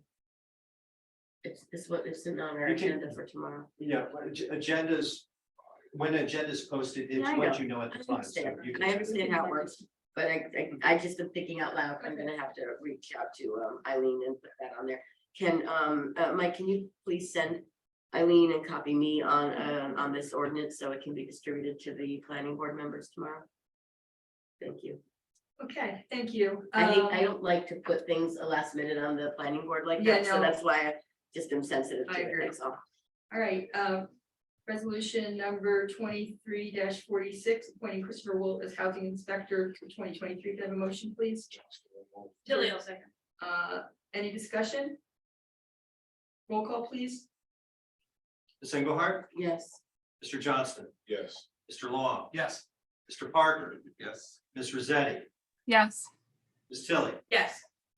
Resolution 2023-47, authorizing the hiring of Bagel Environmental as consultant to the Flemington Borough's lead paint inspection services in 2023. This, we hired somebody back at the reorg, and those people decided they did not want to do this as a business any longer. And we'll be discussing fee schedule in the work session on this. Can I have a motion, please? Johnson. Tilly will second. Any discussion? Roll call, please. I have a question. I'm sorry. I know I mentioned this to you, Mayor, earlier. I was just curious, maybe Mike Humphries might know the answer to this. Does this make it so that anyone who needs a lead inspection has to use this contracted company? Or if they were to find a company that has a lower fee, could, for an equal inspection, could they submit to the borough a private inspection done by another company, or do they have to use this one? So the state law, which we adopted in the ordinance, states that we have to provide the service, but they can make the choice. Okay, no, I was curious, because if our rate is somehow obvious, hopefully we'll negotiate a good rate, but if it's somehow higher than some other companies, I wouldn't want that extra financial burden to be put on the property owners if they can find something better. Yeah, so two things, this rate is actually lower than the last one. Okay. This is the only firm in the state that is only doing this, and they're building their own labs to actually even drop the cost even further. So this, sometimes you say silver linings, this was a silver lining. This was the RFP, obviously this was not submitted during the RFP process, as you know, like there was the person that dropped out, they were the only response. Has this been copied to us, the proposal by this person, or is that what Yeah, we're the doing during the proposal- work session? No, the proposal's in the agenda. Yeah, okay, Yeah, I'm sorry. sorry, I sent over. Yes, I'm sorry about that. no, that's okay, that's okay. Any other Thank you. questions? Yeah, I got it, sorry. Roll call, please. Ms. Engelhardt? Yes. Mr. Johnston? Yes. Mr. Long? Yes. Mr. Parker? Yes. Ms. Rosetti? Yes. Ms. Tilly? Yes. Okay, thank you. Resolution 2023-48, appointment of CME Associated with Consulting Flemington Borough Engineer 2023. As I said earlier, This is a not to exceed 75,000, of which the lion's share is for the finishing of the police building phase 1, and the balance is to be used as needed for the transition with all these problems with the MS4 and any other sewer issues and the RTMUA with Cherry Harris. Can I have a motion, please? And a second? Tilly will move. Any discussion? Roll call, please. Ms. Engelhardt, Yes. Mr. Johnston, Yes. Mr. Long, Yes. Mr. Parker, Yes. Ms. Rosetti, Yes. Ms. Tilly. Yes. Okay, great. We have a work session tonight. It's already 8:30. Does anybody want a break or should we just go right into it? Just go for it. Okay, let's go for it. All right. Do you want to, can we reverse it to do the shorter ones first? Well, I want to get RVE out of here. So Well, the lead paint inspection one, I think would take like 30 seconds. that's what everybody says. I've been doing this a long time. We're gonna time in there. Try. So it'll cost us, we will be the ones doing the scheduling, we will be the ones taking in the money and then processing the payment. So there should be an administrative fee. Right now, what happened is that there would be the inspection fee. There would be a $20 fee that goes to the state for a remediation fund. And then there would be, if we vote to have one, not vote now, but bring it in the future, it would be a administrative fee. And the mayor and I thought that we should bring it up to the council to get your feedback versus just arbitrarily setting it out. This is paperwork for our staff to do, and it's like, it could be a lot. We have a lot of rentals in this town, so it could be, the big apartments are gonna be done, by the state, but we have a lot of duplexes and triplexes and quadplexes in this town. So we were, Mr. Humphrey and I were talking about anywhere from $25 to $35 per application fee. Is that regardless of how many bedrooms would need to be tested? The paperwork is the same for us. But is the fee per bedroom or per No, this would be, application? The fee to the To the borough. company is by bedroom. The fee to us would be because it's the same Per paperwork. application. Yes. yeah, each dwelling unit would have its own administrative fee, even for a duplex, but it's not predicated on the number of bedrooms. So the administrative fee is based on if per unit. That's, essentially. it's more based on our work. Right, no, that but we I have to mean, do. and per find- unit. No, No. per application, per application. So whether you have a fourplex or if you're a property owner and you have a fourplex and you put in an application, are you being charged once or are you being charged four times? Each dwelling has to have its own application. Okay, so it's per unit. Oh, it does have to have its own application. Each Wait, dwelling so it- unit has to have its own application, One Main Street has 4 units. but that's covered by the DCA. This is specifically 1 and 2 dwelling. Okay, so 100 Main Street has 2 dwellings in it. Do they have to fill out 2 applications? Yes, Yeah. So each application would be charged X dollars. yes, Okay. because as an example, one may have 1 bedroom and the other may have 3. Okay. Yeah. All right. So, is there concurrence that we should be charging an application fee? Anybody, I would say yes. anybody opposed to charging an application fee? No. Okay, so everybody's in favor of that. Do you think $35 is too much money? Yes. Okay, the state is charging 20. Do you want to do 25? Do you want to do 20? Do you want to do 30? Give me something. I mean, I think it would be the kind of thing that it should certainly cover administrative time, but I don't think it's something we should be looking to make up profit on. So, I mean, how much time does it take to process an application?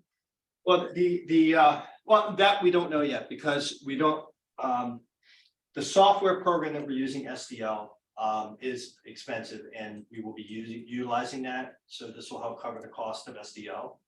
And I would say that per application, between scheduling and processing payment, I would say 10 to 12 minutes of a administrative clerk's time is reasonable to say. So 20 might be a fair price. Yeah, and then we revisit it. And it seems I think that would sound balanced. The state's doing 20 and the borough's doing Okay. 20. All right, is everybody comfortable with 20? Yes. Do I hear 25? I'm kidding. Yeah. All right, so we'll do, Yeah, you thank you can take care of that, Michael. All right. Yeah, like I said, 2 minutes and 30 seconds. Okay, all right, so, Go. let's talk the paving ordinance first, because I think that's a less complicated conversation. Most municipalities have a paving ordinance that says, once we redo a road, nobody can disturb that road for 5 years. We have some models that Terry from Remington Burnett forwarded to me today. I don't know who I sent Yeah, them to. good. Maybe you, Michael. Is there anything else that we want, and with all this work that Elizabethtown is doing, we also, should be requiring them to properly redo anything they've torn up and disturbed. We don't have that language in place in our current ordinance. So we want to get this done as fast as possible. Terry, you want to add anything? No, we talked about this a little bit at the transition meeting last week, and Mike Campion is quite upset about the fact that we need to get this done like right away. That it should yeah, have oh been yeah, done well, before if Elizabeth. you get burned by a few contractors who shall be nameless, Right, then you'll want to repave quickly. We had talked about it last week in terms of who had the better ordinances. I think we both agreed that Piscataway Township had an excellent ordinance. I reached out to the Piscataway engineer. He sent me a copy this morning. I would recommend circulating that as a template. And the borough can use some of it, most of it, all of it. If you want to tweak it differently, make it your own, but okay. that's probably. the That's, best you sent me template that we this have. morning, right? You sent me Yes, the Piscataway correct. this morning. May I make a suggestion? Maybe we take that and we make a draft. Yeah. And then we pass the draft around for Yeah. Covington, so. Yeah, and I definitely want Mike Campion to weigh in on it as Yeah. well. Oh, absolutely. Absolutely. So I will forward that to you, to Mr. Corsini, and to Mike Campion tomorrow or tonight. You have Piscataway? Yeah, you, I must have sent it to you. yeah, I did send it to you. I read Yes, okay, all right, yeah, you should probably have Ken deal as well with the story Yes. because that's similar. yeah. All right, and then hopefully we can get an introduction on February 13th on this and get it going, so we're not caught behind the 8 ball with Elizabethtown Gale. I'll put together a draft. Well, that was my next question was, will this affect all the Elizabethtown gas projects from February, well, not February 13th, but whatever the final, if we intro it on February If there- 13th, that it will affect everything going forward after the ordinance is passed, if it's passed. It should, I mean, they have a responsibility as a town to fix the roads that they messed up, to cut open. Yeah, that's what I'm asking is, but will will the ordinance, it affects all, because I'm sure they've already pulled permits for some of this other stuff, so I'm wondering if. If there, this if would anything they affect did is them. gonna be grandfathered, or they're gonna have to Do fix you it, understand where I'm coming I from? think they're gonna have to fix it. They're gonna have to fix it, because they were supposed to pave it anyway, but not necessarily the right way. That's what my Campion was upset about, is that it doesn't. Yeah, I think we should probably also ask about, with our code officials first, when they pull the ordinance, what they are and are allowed, what they are and aren't required to do when you pull a permit versus when when you pull a permit, you're required to follow the ordinance as it exists, or, I don't want to be in, negative Nelly, I just think we should double check that.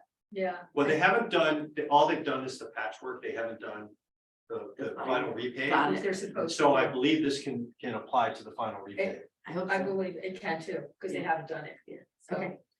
okay, I think You we should have to maybe battle double with check that. these.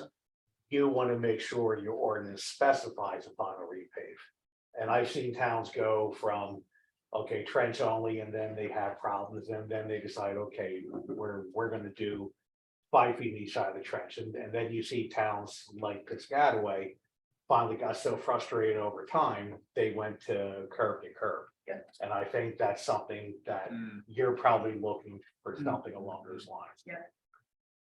I do know that one of our past EPW meetings, it was discussed to revamp the paving ordinance because of the work that Elizabethtown Gas had done. That's when we realized, how the hell did we not have this in the Right. ordinance to begin with? Right. You're not the only municipality that's had problems with this. This is very common. I appreciate that because that's not pointing fingers at anybody. Yeah, It's no, saying, hey, no, this is an honest thing, It's common. over easily Can I- overlooked. Can I just ask one thing now? If we're going to see major construction projects coming up, including some heavy equipment coming in for Union Hotel, that could that also apply to the road damage done by heavy equipment? Oh, yeah. No, Okay. for anyone doing construction in the town, whether it's public bid or whether it's private, you're going to have a pre-construction meeting. And part of that meeting is going to say, guys, you are on the hook for anything you damage, including roads. And what we typically tell contractors, and they rarely do it, but we always put on the record, you know, whether it's roads, buildings, whatever. We recommend you do your own videos and photographs prior to any construction, because if there's a claim, you're guilty until proven innocent. And, you know, that's something we typically look at for all construction. Including washing down the wheels. Because this councilwoman will take pictures of the, You mean washing already down done the it. wheels with dirt? per DEP requirements, so that they're not ripping up the roads with the rocks that are in the wheels to begin with. Okay, if you're talking about the wheels in terms of silt tracking onto the roads, technically, that's a soil erosion requirement. If they're damaging the roads from whatever, you know, if they have wheels that, you know, stone, whatever, if they damage the roads, they're on the hook to fix it. I'm just suggesting that maybe that be said at every pre-construction meeting. And every meeting thereafter. Yeah, we have very comprehensive pre-construction meeting agendas. So I'll circulate that ordinance around and we can get something. Yeah. Hopefully introduced in 2 weeks, 3 weeks, because we have 3 weeks, so. Okay, and then the last and the big conversation is the MS4 permits. The good news is that Terry's really impressed with how much our DPW has already done. Yeah, That we're in you better have good shape. news and you have bad news. Yeah, we're in better shape than he thought we would be, and Your public works person has done an excellent job with what's known as the stormwater pollution prevention plan. I do these for many towns, and typically I come in and I look at the plan like this. He's got a plan that's current for 2022. it's Ken, right? No, it's not Ken, that is Michael. Michael Camp. Has it posted online, he has all the ordinances linked. It's great for 2022, well done. That's the good news. Great. Bad news is you and every other municipality in New Jersey now have a 2023 permit that has a whole bunch of new requirements. And they're in 4 categories, basically. Planning, which is easy, it's making sure things like the stormwater pollution plan and the ordinances are all online and all that great stuff. Then you have, there's many operational changes that I've sent this to 3 or 4 people so far, different towns, and they look at it and they're like, oh my gosh. So, we're gonna have to really spend time with Mike, learn what he does. Not all of this pertains to Flemington necessarily, but any operations that the borough does under the guise of stormwater or at the public works, they're subject to the new regulations, many of which went into effect beginning January 1st of 2023. Now, the 2 big cost items that are coming to all municipalities, including Flemington. One of which we talked about briefly at the transition meeting. Ken Deal actually brought it up that he was aware that there is an inlet retrofit requirement that under the new permit, every municipally owned and operated stormwater inlet has to be retrofitted such that the openings in the grates don't exceed what the state allows. They're trying to keep major solids and floatables from entering the inlets and then going into the waterways. I think Ken estimated the town had approximately 500, 400. 400 inlets and. 400, and we have 280 to go, because Right. they've been doing at least 10 a year. And that has to be done over a period of 5 years, basically Right. by the end of the permit cycle, which is December 31st. in Just to give you 2025. an idea of the cost of this, Ken said that the town has been budgeting for 10 a year plus whatever comes under contract with any road we're doing. So, and they've been doing that for, I don't know, the last decade or so. And so we started with 400, we're down to 280, so we've done 120 of them over the last 10 years or so. And he said that budget last year for just buying the material, the grates themselves, the 10, was $15,000. So multiply that times the 280 minus whatever goes under contract for the road work. So, and that has to get done in 5 years. Correct. So. Terry and I had a brief conversation whether or not we could get money out of the DOT for this, or the iBank or someplace, and I've also had an initial conversation with our new congressman, who's been put on the transportation committee. So it's possible we might be able to get some money there towards this. I'm not So, done yet, unfortunately. yeah, I know, That's part one. part one, That's one shoe. right, Here comes the other shoe. Every municipality, including Flemington, within 3 years have to digitally map 100% of their stormwater infrastructure. Up to now, the boroughs mapped outfalls. You have an outfall map, that's part of your plan. They are now telling municipalities that you have to basically locate and digitally map 100% of your municipally owned and operated stormwater infrastructure in 3 years. We're recommending to our towns to try to keep pace. If you can do it, try to budget at least 1/3 of the work. I have a guy in our corporate office who's in charge of this, pulling his hair out as we speak. Because everyone and their brother are coming to him with how much is it gonna cost, you know. I reached out to him as well. So how much is it gonna cost? What's that? How much is it gonna cost? We still don't know. Don't know. Right. It's, Well, you know, a good thing, Ken said that we do have a portion digitally mapped. yeah, you have a GIS base. I know CME has done work here, and you have base maps, and you have enough information. At a minimum, they had to do the outfall map. So you have base layers created, I believe, of some of your stormwater system. It's a matter of adding everything to make that a 100% map. Up to now, towns have only had mapped the stormwater outfalls. And these are only outfalls that discharge directly into waterways. I took a look at your map this morning and I said, just looking at it, you have outfalls on there that may not be outfalls by legal definition. Yeah. And you may be able to take them off of your outfall map. That helps a little bit because there are certain things under the MS4 program, you have to inspect outfalls for what's known as illicit connections, stream scouring, and you have inspection schedules. That's the good news. Bad news is it's all going to go under your 100% map eventually.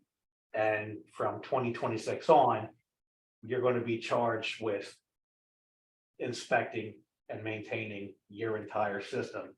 And they in the world are going to know what your system is because Flemington and everyone else is going to be giving DP and posting the 100% stormwater infrastructure maps. So stormwater under the MS4 is taking a very significant conservative turn in New Jersey over the next 3 to 5 years.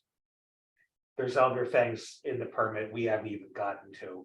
They haven't even talked about. They're talking about watershed studies in 2026 through 2028, which is more of an environmentally driven thing. But right now, over the next 3 years, towns have their work cut out for them. Well, one of the ones that would affect us pretty quickly is the compost storage. Correct. You can't pick up leaves. We have no place to put the leaves. No place to put the bushes. We were talking about that.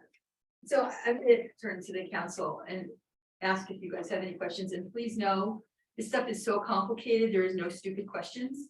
So if you don't understand something, probably at least 5 other people don't understand it also. So if you have any questions, Ms. Tilly, you have any questions?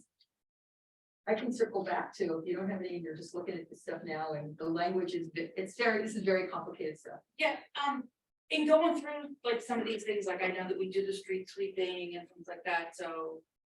I was hoping that, to listen to the conversation tonight, and then maybe even ask some questions tomorrow at the DPW meeting. Okay, So I don't have anything at this time. Mr. Johnson, Yeah, I'm the same, on the same. Okay. Ms. Rossetti? Nothing at this moment. It's a lot though, but no questions. It's a huge lot. Yeah. Mr. Wong? Got a couple, herbicide management. What are we talking about here? What does that mean? Restrict application of herbicides to prevent them from being washed. This is like, Is that on public land, or are they Yeah. talking about your private contract with Scott? Everything that they're talking about for purpose of the town's MS4 permit, unless it specifically indicates in here, deals with the municipal systems. These would be municipally owned and operated roads. And there's a copy of a permit that's about 75 pages of pain. If you think this list is bad, try reading the permit. There is an attachment E which says what has to be done under that. But anything in here, unless they say otherwise, there's one requirement that says that municipalities have to ensure maintenance of private stormwater facilities. Doesn't mean they have to perform the maintenance. But the towns have to ensure if there are private stormwater facilities in your town, DEP is going to hold you responsible for making some effort to say, yes, the person who owns private facility A is maintaining it. Here's what they've given us, or we've done our own inspection. Right, but the person on Park Avenue who's got Roundup and they're rounduping the curb cut to kill all the weeds, that doesn't pertain to them, or it does? If it's, that's a good question. If it's a municipal roadway, It's a municipal road. it could be construed. I have to look at that further. Wow, we have to have a ban on. that's harsh, man, on the street, Yeah. right? One of, I don't know if you saw this, the one that you have to, within a certain time period, remove the salt off the road after. Yeah. Oh, yeah. Yeah. That's been the source of a lot of fun. Hours, I didn't 72 see hours. that. See, that's, Tell us what a salt puddle is. Yeah. I'm still waiting for that one. our guys actually do that, like when they lift up, when they get the salt to slide to the back, No, they automatically use them. there's stuff in here that's just crazy. And I'm not gonna tell you I know the whole permit yet. I don't. I'm trying to catch up with everything else I'm doing. It's the dramatic difference from Yes. last year's permit, dramatic. Absolutely. But I mean, you take this, forgive me for saying it, you take this into its totality, right? The services we would have to remove, the services that we have to start conducting, and the cost of some of the infrastructure that has to be put in place. Like if you want to do composting, you have to build a structure, but first you have to remediate the land Right, before you can put a but yeah, structure. this is, this, I think it was Terry I was talking to, that this, they tried to push this through a few years ago, Yeah. and there was so much backlash from the municipalities, they stopped. Yeah. And now they put it through again, and the municipalities are yelling, but nobody seems to be listening. You had very heavy environmental lobbying when they were proposing the permits. And I sat in on one of the sessions. I didn't participate, but I was just listening. And the viewpoints of the people who were pushing DEP on this is just environment. forget everything else. And that's fine if it was state mandated state pay. I don't know what happened to that. Like Yeah. why we are not getting some funding to help us pay for this because this is the state mandate. Because the funding is, I mean, if you applied it to 521 municipalities, it's enormous. Yeah, but none of us have the money either. So continue, Council President. I just have one more question. So that kind of sense relates to that. So I'm just thinking of all of the different municipalities in New Jersey, all completely different. Some have more challenges than we do, some have less. Is there, and I ask this out of complete ignorance, is there ever a way to ask, okay, can you guys like give us a few more years on like one or Yeah. a few of these, like, That makes sense, because will have very specific issues, but none of it got cost. that's what I'm saying, yeah, I mean. We don't know how this is going to work out. I can't sit here and tell you, yes, they're going to grant you 1 year, 2 years, 3 years. What I advise towns, and I think, we talked about it earlier with the flood ordinance. In a perfect world, you have enough money, you have enough time that you can do everything perfectly. What happens if you can't? I always tell clients, say, look, you obviously do the best you can with the time and the funding and the resources you have. If we're dealing with DEP, whether it's the MS4 case manager, whether it's enforcement, if they start doing inspections and they're going to say, you're out of compliance, you had a deadline of January 1st, 2026 to map your infrastructure. You're in much better position saying, we're about 2/3 of the way through. Funding's been an issue, time's been an issue. Based upon our current scheduling, we expect to be done by January 1st of 2027. You're going to be in much better position, in my experience, dealing with the agencies. You're still going to be in violation, but if you show you're working in good faith, odds are you're not going to have penalties. Is that something I can guarantee? Of course not. That's been my experience working over 30-some years. Is the federal actually gonna give any money towards this? I don't understand, because the point, and point well taken. This is a lot of money for boroughs, and there's boroughs smaller than us that have to comply with this. So the penalty for not adhering to this comes out of whose pocket, first of all, and second of all, if this is going to go through, what is the offset? There's got to be some offset besides the boroughs raising and townships raising taxes to everyone, because that's basically where this is going. I can see it. Well, This is where it's going, right? They've been pushing the answer that's come back often. We'll just set up a stormwater utility. And that's Which something is else. just a that they're different funding. tax. It's That- just a different, that- it's the same pockets of our Yeah. taxpayers. These It's environmental Yeah, groups are exactly. heavily So that's pushing all that stormwater back utilities, tax. heavily, Right. for That's that not- reason. That's not an option. I agree. So it's not I an agree. option. I agree. I think that's wrong. So That's so wrong. I understand the point of it. Yeah. I do. And the environment, yes, I'm all into that. But this is pretty harsh in a very short Yeah. period of time. Yeah. I've been involved with this permit since its inception in 2004. And 2004, originally. the it was original still- permit was 2004. Originally, but it wasn't like this. It was bad, but it wasn't like No, this. it wasn't anything like this, but even back then, you'd have people asking, okay, this is all great, you got money? And you get the same song and dance, well, you can apply through infrastructure loan. There may be water quality grants that you can compete with. We can help you gather the points, we can help you do your own GIS system. No hard money. They don't offer you hard money. It's a lot of, try this, try that, try this. Towns need the resources and the time and so demand. the dates need to change. That's at the end of the day, the dates need to change. I mean, you Not can't. just the dates, Well- the financial burden. Exactly. Some, Yeah. you gotta move something and. so You even may if the not hit dates are 100%. Yeah. If you can, off the record, if you can hit 50%, 75%, to where when someone comes in 2026 and they do their annual inspection, they're supposed to inspect once a year. when someone from the DP comes in and does their annual inspection. Okay, Sorry. have you guys done 100%? Okay, you have. You want to be in a position where you've made your best effort and you're on your way. You don't want to say, and I've dealt with a few towns, I think, Mayor, you have too, where people throw up their hands and say, you know what, we can't do this. Right. If they come out in 3 years and you've done nothing, you're Well, going the to good be news in is a we world. did over 25% already. Yeah, Because Ken's yeah, been doing them. yeah.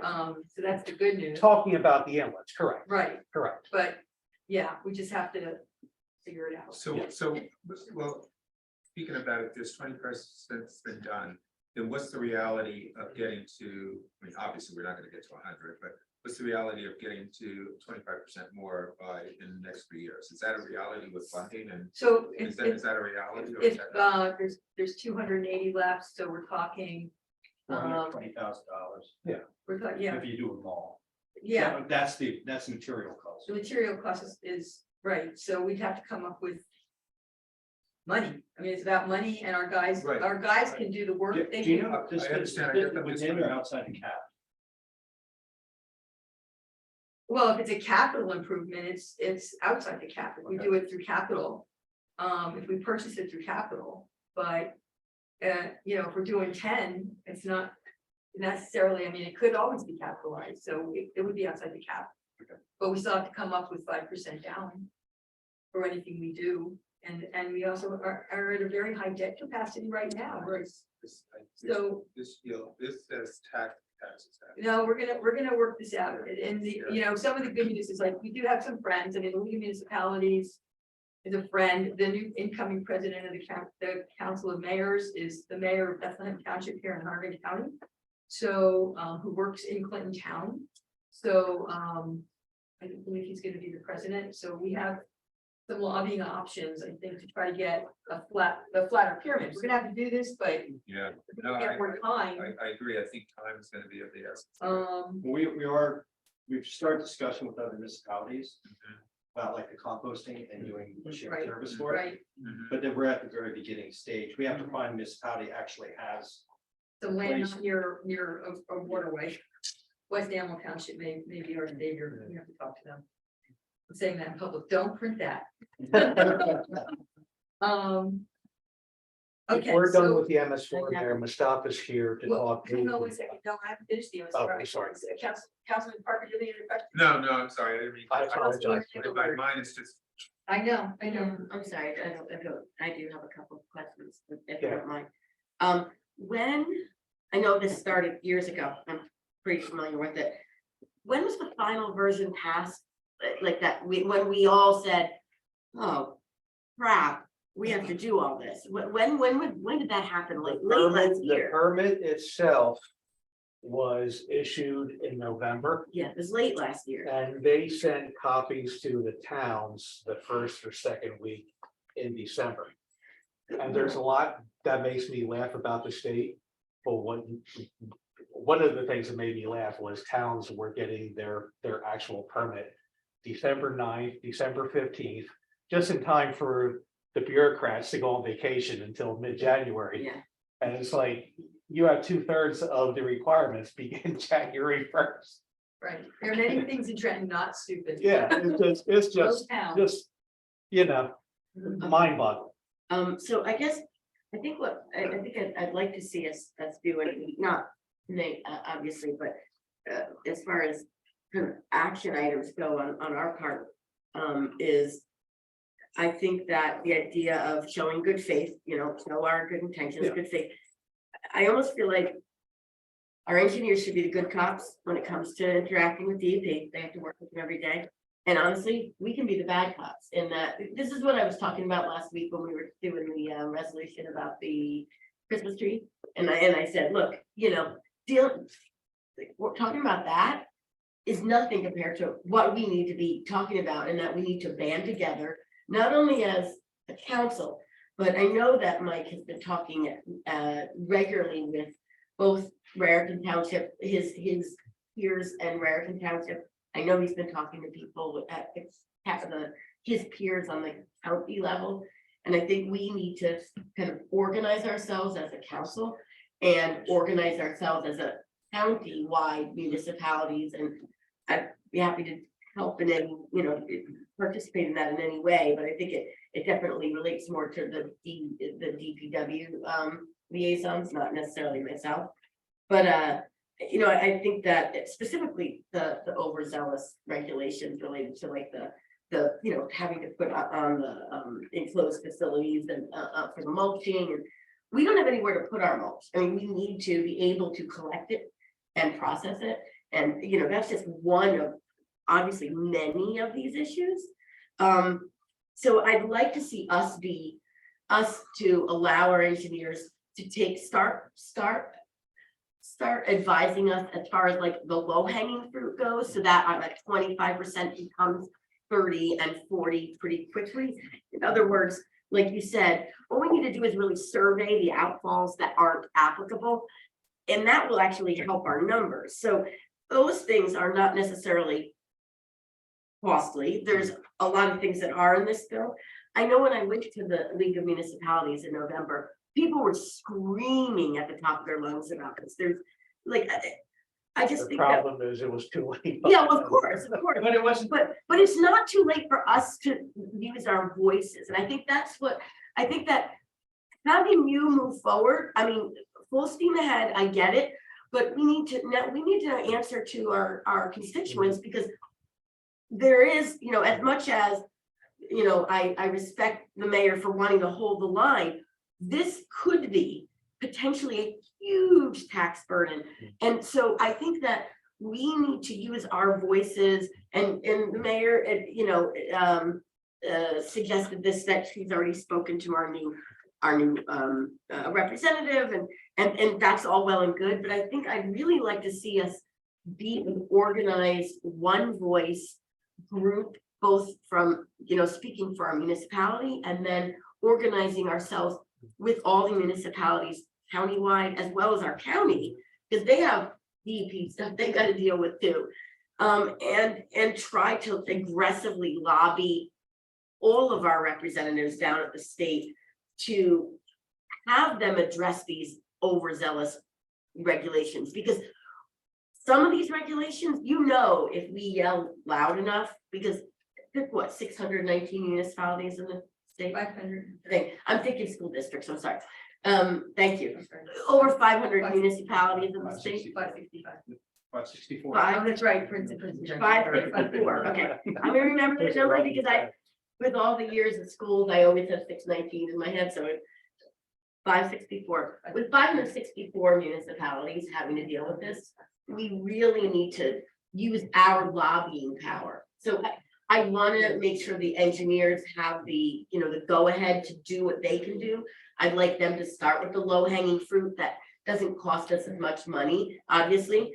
But I think we need to come up with some sort of strategy to organize ourselves and lobby Trenton aggressively. Well, do know it's an assembly election year. Yeah, so how do we go about this? I mean, I think that's where, and that's not a conversation right now. I just wrote down on my list of things to do is to call Senator Zwicker, so I'm gonna call Senator Zwicker. So, we'll start. All right. Okay, well, I'd love to see anybody. I'm not that savvy when it comes to, lobbying and politics, but I really would like to see our Yeah. voice be heard clear. Well, that's why I'm- So I heard. I know we're working on this. Passionate about this. One of the big things, we really do need a dollar figure. linked to Yeah. all this. Yeah. Yeah. As soon as possible. That's where I keep trying to get to. Yeah. I know it's gonna take time, but as soon as we can. Yeah.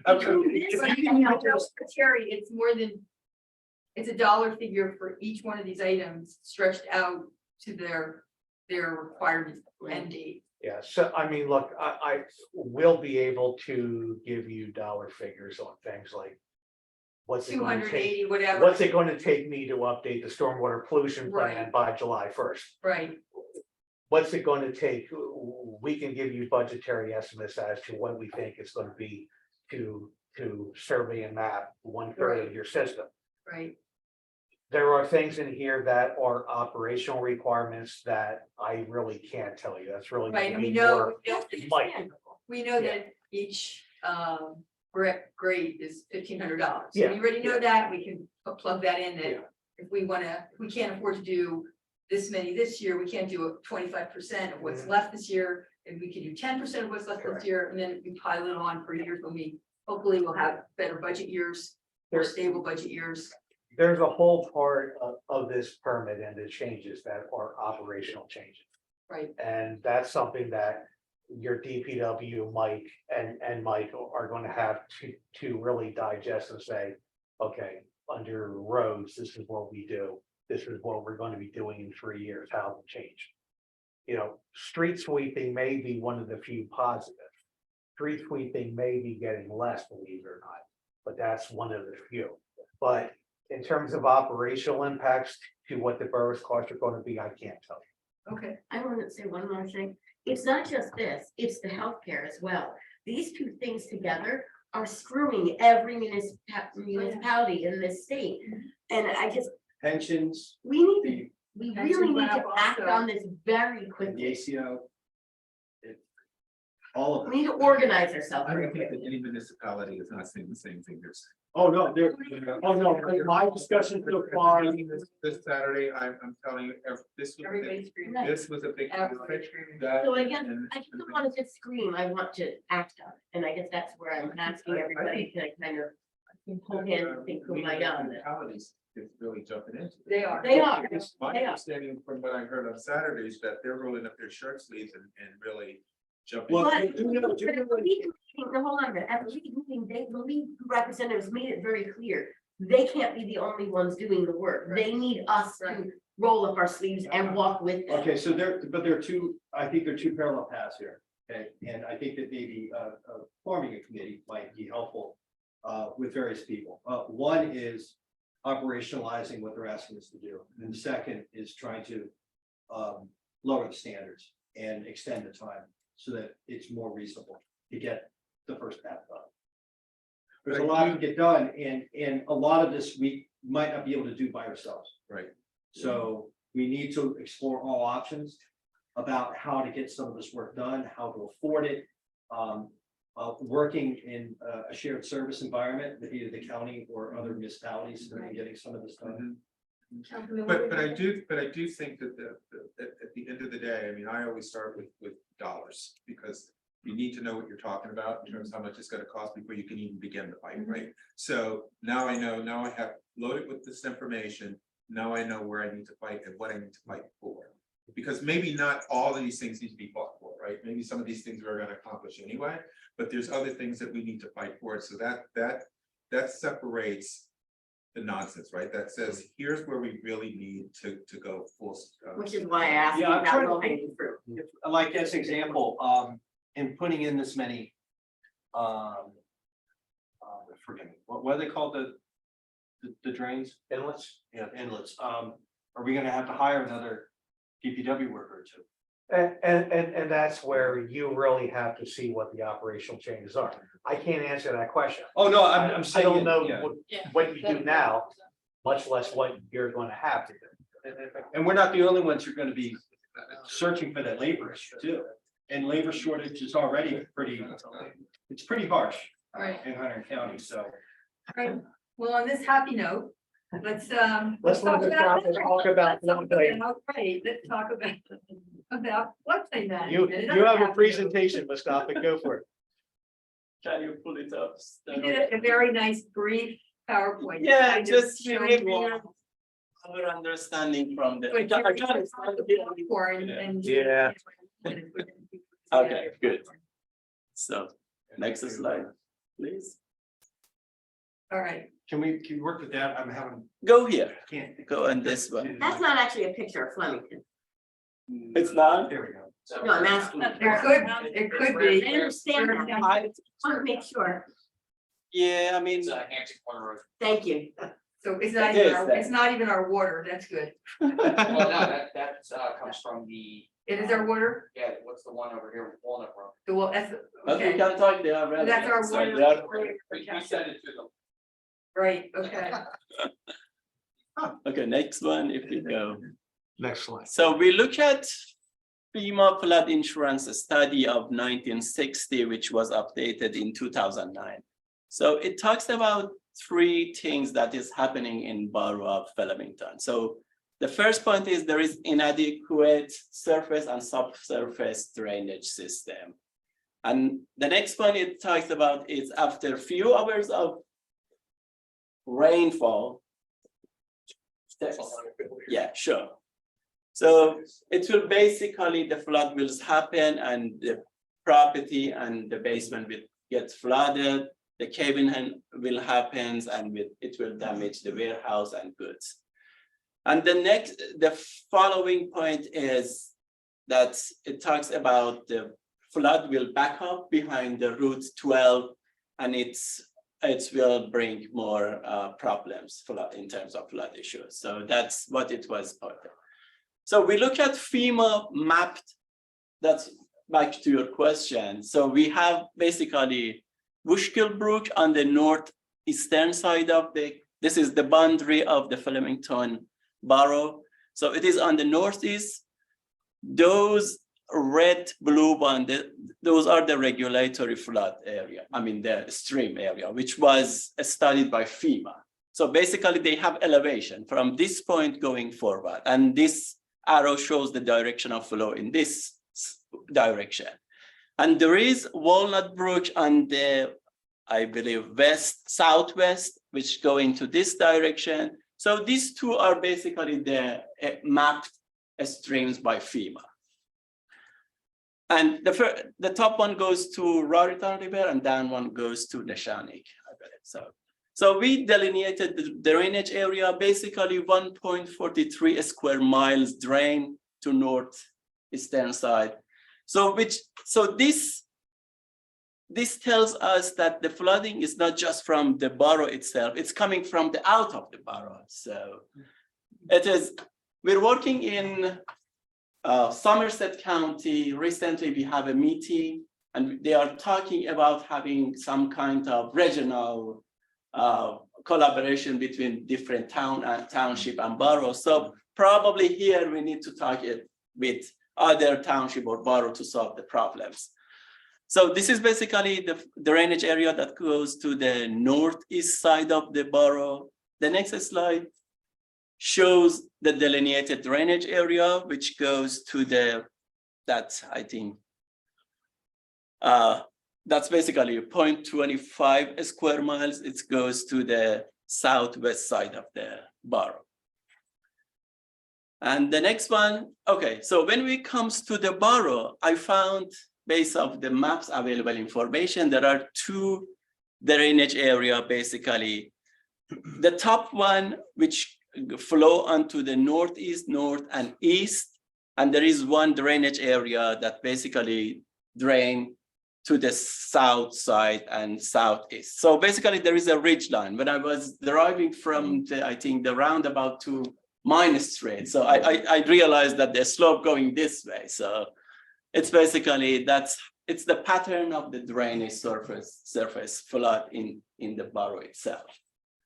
So this basically helps us in the future if there is any flood problem, or this all helps to solve the problem. And this is the basic soil information, the soil formation of the borough. We got this from the USDA soil. And what is telling us mainly the hydrologic soil group of the borough is B, C, and D, and mainly C. So what is the designation of A, B, C, D? A means it has a better infiltration, less impervious. It's well drained. It's well drained. C is shale. And when you go to C and D, so it means more surface volume. So That's when basically, you have issues, because everything that comes down, it can't percolate, it runs. yes. Right. So basically, the northern part of the borough is mainly C, but down when you go to the agri area, it's better. It gets better. So, But it's not A, it's B. it's not A. So So this is we look at the studied streams by the state. So there is no studied streams inside the borough, but there are around the borough. Basically, I believe that's the Raritan River. So Okay. yeah, and that's the floodplain ordinance. So And this we is have what we different- talked about yes, tonight. yeah. And the next slide shows what has been. So basically, we talk about there are three things that has been discussed in the new ordinance. The first one is NFIP. And the second one is New Jersey, what is New Jersey has been adopted, and also the Uniform Construction Code, which the new ordinance try to make more consistency between these three facts. So that's just the brief. on this. Anybody have any questions for? Yeah. Okay. Yeah, I don't know if you'll have the answer to this, but how does this affect homeowners that have flood insurance? So that's the NFIP. So that's FEMA. If you have a mortgage, with any mortgage lender, and you are in a floodplain, by federal law, you have to have insurance through the NFIP. So this brings them all into consistency.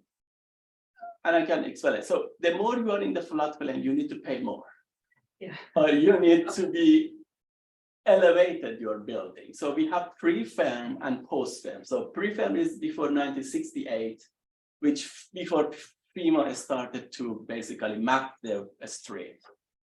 And after 1968, the rules enforce the building to raise the building. So it means if you are before 1968 or pre-firm, so basically But if you're somebody's in the floodplain and they're paying a lot of insurance, there are things they can do to try to lower their insurance, like putting in the floodgates in their basement Yeah. walls. Oh, So that the like the pressure, breakaway. so the pressure equalizes. So, well, they're actually these gates that FEMA approves, and they have to be open all the time, so that if there's a flood, the pressure, it allows the water to come in and out so that the walls don't collapse in. Yeah. So they can get a better rating that way on their homes, and they can have their insurance lowered if they do something like that.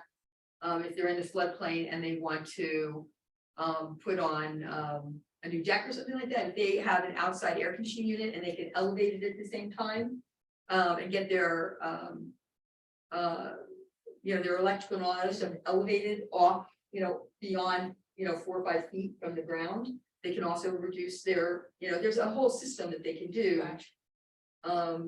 flood-proofing crawl space, I think that's. Yeah, all of that. Yeah, and if they have you're right. And if you have a basement that floods and you don't want to do any of that, and you can fill it. If you fill it, your rates will go down too with gravel. So There's they're- also, not to interrupt, but there's also mitigation monies once you have that FEMA designation with the insurance through the floodplain, then you qualify for additional programs with FEMA. And what we ran into, what year were your maps from? Because the This is, latest I ones I've seen are 2009, and we've seen substantial construction in Raritan Township on the top of by the Route 12 complex.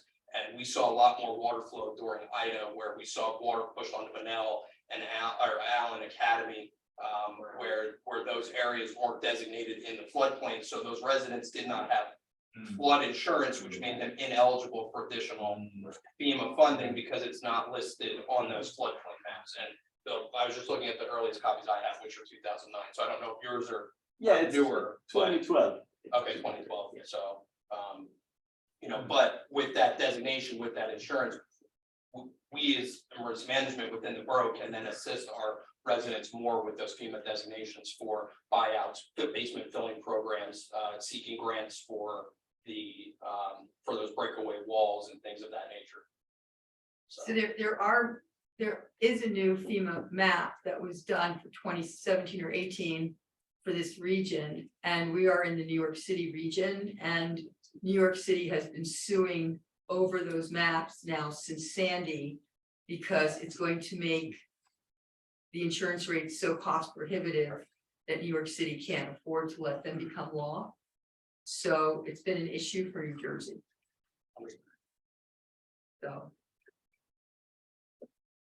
But it was a real issue that our residents experienced. Oh, yeah. Because they didn't have those insurance designations and they made them ineligible.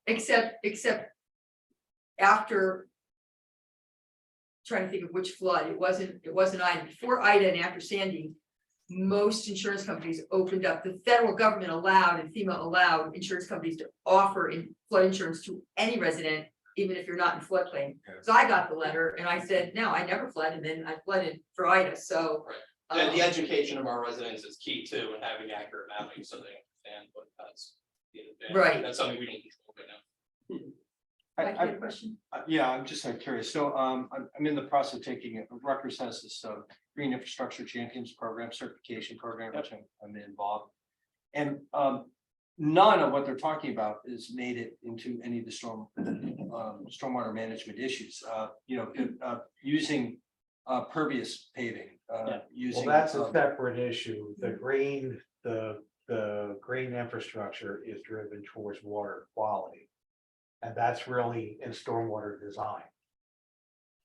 The green- Yeah, well, yeah, that's not what Rutgers is telling. Yeah, They're- Rutgers is telling us that this is a. Terry's right, they need Mr. Parker there to say all these things should be together, because they're all the same, yeah. and they all, that they The green do. infrastructure but- actually came in with the 2021 stormwater rule that everyone, including Flemington, adopted. They added that to the new design standards. Now, there may be applicability perhaps of some degree infrastructure for flooding. But I know DEP's primary impetus, in my experience with the green infrastructure, is really new stormwater design. Right, but this, I mean, this stuff is more like, in the old days, if I developed on my lot, I only had to care about my water. Now, if I develop on my lot, I have to care about my neighbor's water too. Yes. And we've got developers who don't understand that is the push me, pull you effect. Yeah. Where you're doing something on this lot, and now everybody's affected, and you've got to now manage all of it. Don't say it's a gift to the town, because you're now doing that. So, Well, yeah, so as you know, the program is taking a look at what is the next the next generation of stormwater management. So exactly right. You got a grade coming off your yard and you're like, oh, it goes on the street and then it goes into the stormwater management. Yeah, there are issues regarding the quality of the water, but there's also, you're putting water into the street. Now, you decide on your driveway, you're doing a pervious driveway, you decide to do rain garden. So the water goes into the rain garden first before it hits the street. so these are all done by different pockets of the DEP, because it's enormous. So Yeah. one pocket is writing the floodplain management stuff, and another pocket is writing the stormwater management stuff, and that's the problem. And DEP's departments and divisions are very, what's the word? Segregated. They're little fiefdoms, they don't talk to each other. Disjointed might be good. They're little fiefdoms, and they don't talk to each other. They don't, one doesn't know what the other's doing and they don't care. Right? They're insulated and insular islands, right? Like, is anybody gonna argue with me about this? Because it's so true. You're right. What is, I'll tell you my favorite Been doing story. this a one long day, but time, It's a I'm late, not it's a gonna- late meeting, so I'm not gonna tell you my favorite DEP story about how isolated these people really are. So, anything else? Any questions? The only other thing is, can we get a copy of the presentation, Mike? We have, yes, I have. For you. All of you. Oh, Let me get it I was gonna say you're speaking. It's here. Yes, I know, because I asked for them. It's on the website as well. Yeah, we can email you copies. Yeah, if you have any comments or something, I can also apply the comments. Yeah, just email a copy of it now, that they're. I gonna put on thought the I website. emailed it You send it to. to me, I mean, I Yeah. can send it over to the town. It's not a Yeah, problem. You saw the desk go through it. Mustafa? I got you guys covered. I knew you were gonna ask, somebody's gonna ask, and Must if not. you didn't, I. Yes, you know. Thumb drive to do this for. Yeah, no, thumb it's drive. something too. I know you all want. Brian, I know you. Yeah. Right? No, he gave me two. This was, I only need one. We had one made for you, the attorney, one made for the clerk, one made for the press, everybody gets one. Don't say your tax dollars don't. It's what you call full service. Right, okay, great. Anything else for, for either Terry or for Mustafa? If not, there, you guys are coming for the public hearing on the stormwater, right? Somebody's coming Which to it this, is way. the February 13th meeting. Yeah, I think I was gonna be here. You're gonna anyway. be there for that for sure, Okay. right? For the stormwater public hearing in case the public has any questions. Okay. And then What anything- specifically is that stormwater? Is it the ordinance? or it's the ordinance, the public hearing for the ordinance we just introduced tonight. Oh, the flood. Correct, Okay, okay. correct. Okay. Okay, Yes, And that way, if we do have any other questions on the MS4 or anything else by then, after seeing the DEP tomorrow, or Right. DPW tomorrow. I'll be here in person if it's possible, and I'll speak with the administrator earlier. Mustafa would be available virtually if we have. That's access. fine. And that way, if questions come up. That's fine.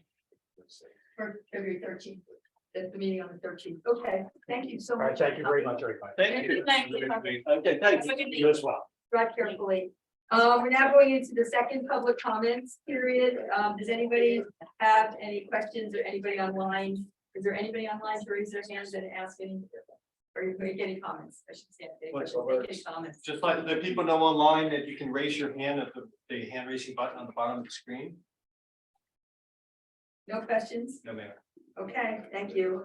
Payment of bills, I have a motion. Julia, move. To pay bills in the amount of $2,951,877. You have to read this up into the record, you know? We have a motion in a second. I don't think there's any discussion, is there? Unless somebody wants a question on the bills, okay. Can I have a roll call, please? Mr. Engelhardt, Yes. Mr. Johnston, Yes. Mr. Long, Yes. Mr. Parker, Yes. Ms. Rosetti, Yes. Ms. Tilly. Yes. And we have no executive session tonight. Can I have a motion for adjournment in a second? Julia, move. Johnson, second.